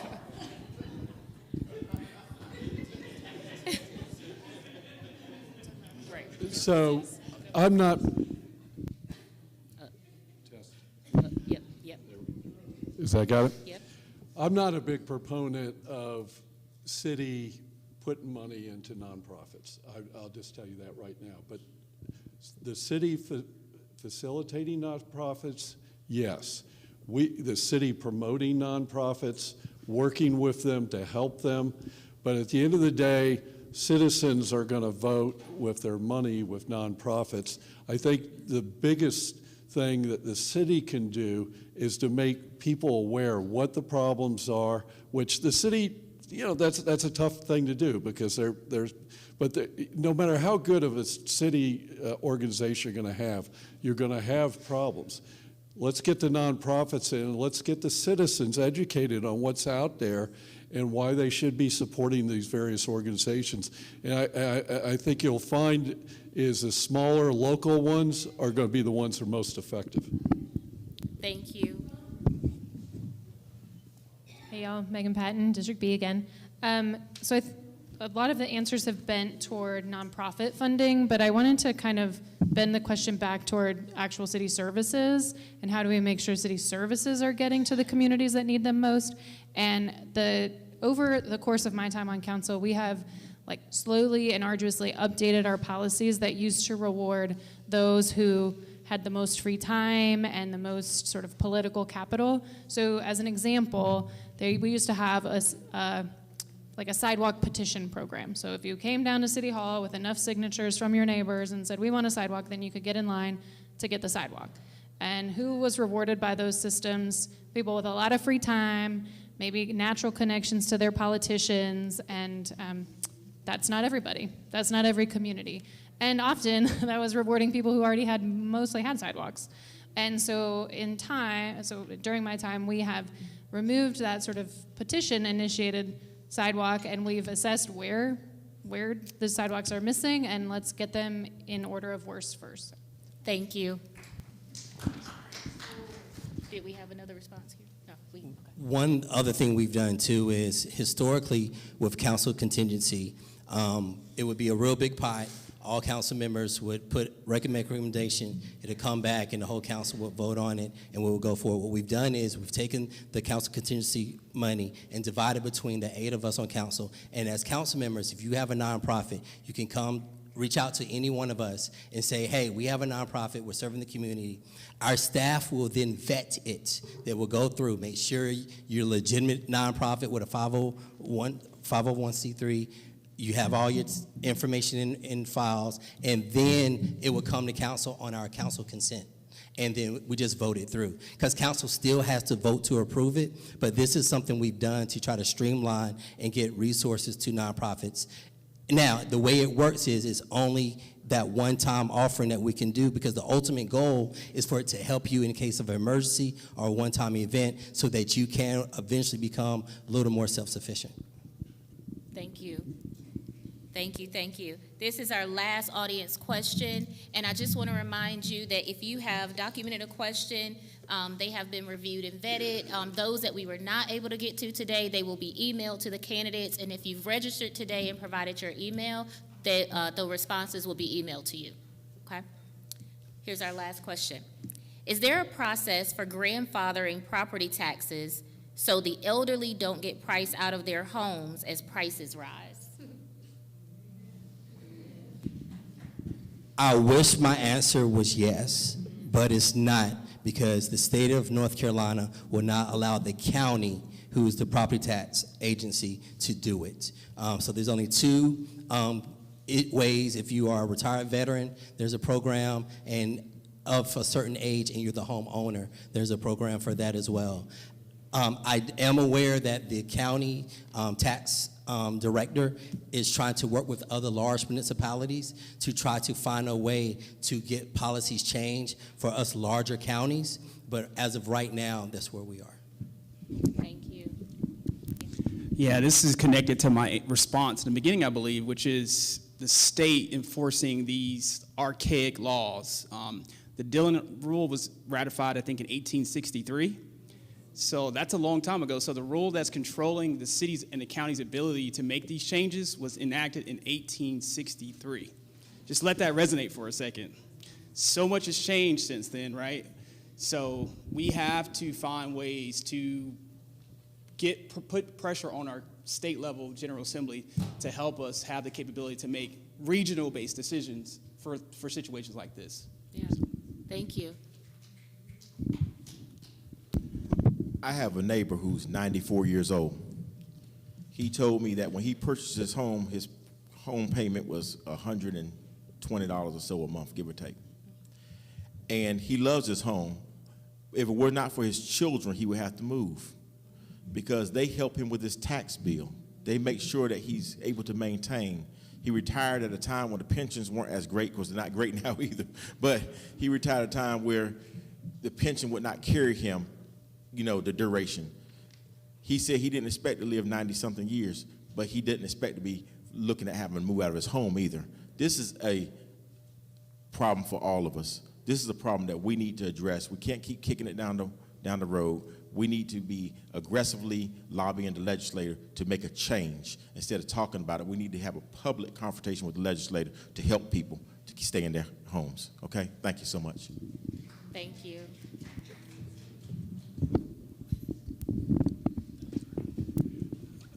This one's pretty dear to my heart because I have been to some stuff downtown and seen some of these historic neighborhoods that are affected by this stuff. And then also North Hills. You don't think of people in North Hills getting a crunch like that, or even Northridge. But a lot of people, when they get a $5,000, $10,000 tax bill once a year, if you paid for your house and everything, that's what ends up coming in. And these folks were able to afford their houses, they paid them off, and they're retired. We've got to look for some sort of age place where we can say, guys, you don't have to pay, maybe this much tax or whatever. We freeze their taxes at 65 so it can't go up or something like that, because it ends up being, like was just said, it ends up being another house payment that they have to make after they paid for their homes and they're on a fixed income. Yeah, thank you. Any responses? All right. Thank you, guys. So that concludes the audience questions, and now we'll go into the opportunity to give our candidates a 1-minute closing remarks, right? So we're going to start at the end of this table, if that's okay, and work our way across. 1 minute, right? 1 minute. Okay. So for the last time, my name is Christina. I am your current District E representative. My opponent isn't here, so I think showing up matters. I think showing up is what I've done since I started, since before in 2016 when I realized that I wanted to learn about the city. I showed up at Raleigh Neighborhood College. I showed up at Citizens Leadership Academy, at CACs, at boards, and then on council. In council, I've toured with every single department to make sure that I understand their needs and concerns and can tell you about it. I host community meetings every month. I host book clubs every month to make sure that you're educated. So I love my job. I completely love it. It is difficult. There are hard parts of this. There are not fun parts of this. But at the end of the day, it has been my honor and privilege to represent you and to make sure that your voices are incorporated in every decision we make, whether it's rezonings or public comment. Sometimes we're not going to win. Sometimes, like public comment, we lose it. But instead of focusing on that, let's focus on how we can educate the community to still make sure their voices are heard, because there are still ample of opportunities, and I want to be there for you. Thank you. Thank you. I look at this kind of like speed dating, actually. We get 1 minute. Wow. So convince everybody to like us. But I think the big thing is, it's like, the city's doing some great things. There's a lot of great strategy, a lot of good policies that are coming out. But I think the big thing is really what the residents are looking for is execution of ideas. There's so much strategy. I think I mentioned one of the candidates had talked about the $35 million study for pay. A lot of the people who work in the city probably already knew those answers that came out of that study. And so it's really about execution, and I'm ready to work, right? So I'm ready to work for residents of District D. So all I'm asking for is for you to put me to work and hold me accountable for the work that you put me to. So thank you. This has been a great event. I'm really glad I came this morning. I was taking notes the whole time. Great ideas out of here. This is a really good process. The only thing I'd like to say is I'd like to see an equal amount of students attending this. And I've got to confess, when I went to NC State, I wasn't involved in what was going on with politics, and probably the local stuff would have been the last on my list. So what I think a lot of the people in here are probably pretty plugged in with what's going on. Stay plugged in, get involved. Your government is only going to be as good as your amount of involvement with it. That's what makes the whole thing work. You can elect good people, but if they're not backed up with information and knowing what's important to the citizens, then they can't do as good a job. Thank you. You can keep that. Hi, y'all. Megan Patton, District B again for the last time today. I want to use my minute to remind you or explain, if you aren't already super familiar with what's going to be on your ballot. Primaries are on March 3rd. Early voting begins February 20th. You can vote anywhere in Wake County during early voting or just at your polling place on March 3rd. Of the people who have been at the tables today, if you live in the Raleigh city limits, the at-large members will be on your ballot to select 2. Then, only if you live in Southeast Raleigh, also these folks will be on your ballot. The rest of us will not be on your ballot in March. Please come back to the polls in November and vote at that time for the remainder of the people you have seen on today. Thank you. Jared Allison, District C. I would just like to ask everyone to take a moment and go to my website, jaredallisonforraleigh.com, and research me. I'm going to use my clothes to talk about something else. I want everyone to take a moment when they get home, or sometime if they can, and contribute $5 or $10 to Shaw University. Shaw is right here in downtown Raleigh, is in District C, but it's also part of Raleigh. No matter where you live in Raleigh, Shaw has made great contributions to our community. We cannot forget Shaw. They've had some trying times here recently, but we need to rally behind them and support them. We all see what's happening at St. Aug. We need to support St. Aug as well. These institutions have been here as long as the city, anything else.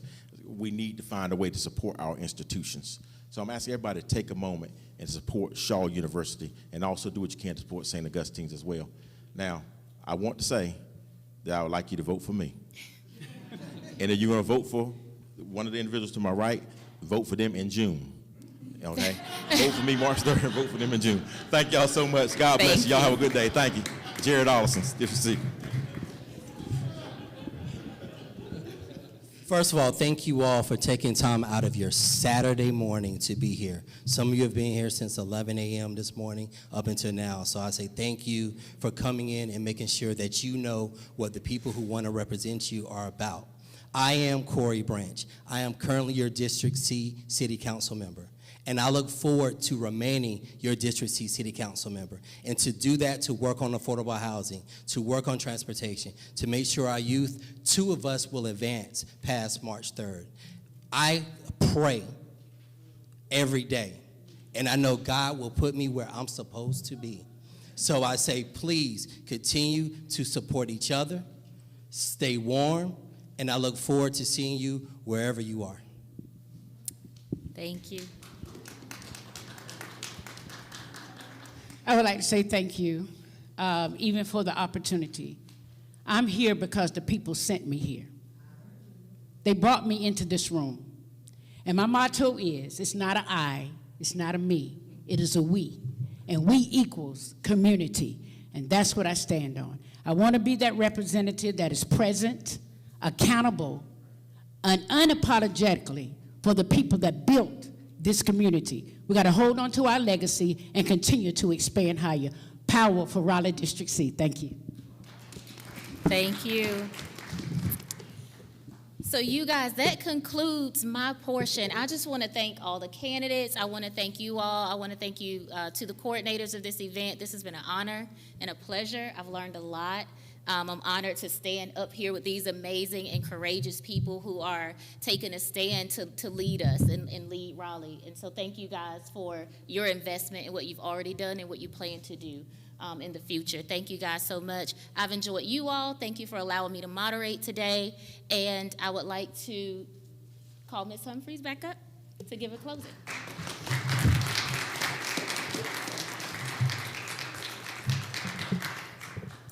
And thank you again, Dr. Lucas, for moderating such a thoughtful and engaging forum. Let's give her another hand.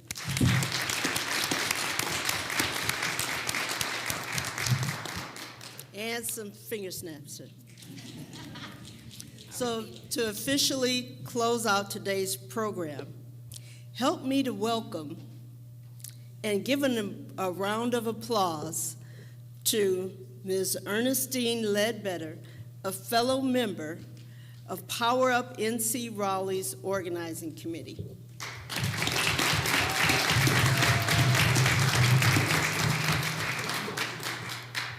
Good afternoon, everybody.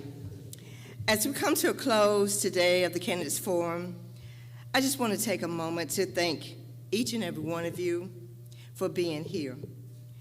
I thank all the candidates for showing up and for sharing your perspectives with us. And I thank the host and the moderator, the partners, the volunteers, all of you that have helped make this possible. Most importantly, thank you to the residents of Raleigh for taking the time to be engaged, for taking the time to asking thoughtful questions, and taking the time to participate in this democratic process. Events like this remind us that local government matters. The decisions made in our city impact our neighborhoods, our families, our schools, and our future. And the power of this city truly lies with the people that show up, stay informed, and make their voices heard. I know that today's forum has helped you become more connected with the candidates here and more connected and informed about your city and about forming your decisions that you're going to make about these candidates. Thank you for being here. Please stay engaged, stay involved, and most importantly, don't forget to vote. Thank you.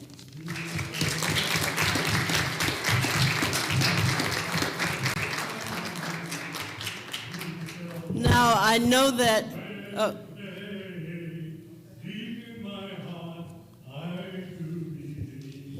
we shall overcome someday.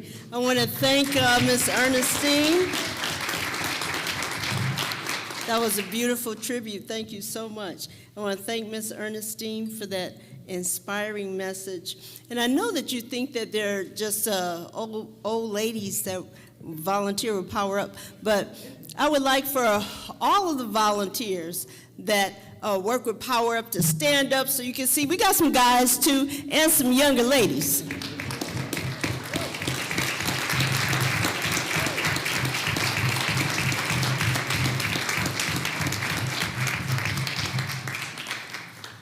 And with that, we've come to an end of the program. I want to thank the residents of Raleigh for attending today's forum. We hope this event has helped to provide you with valuable insight as you make your decision in the upcoming primary election. And remember, early voting starts February 12th. So have a great afternoon, everyone. Be safe and be warm out there. And sign up to volunteer.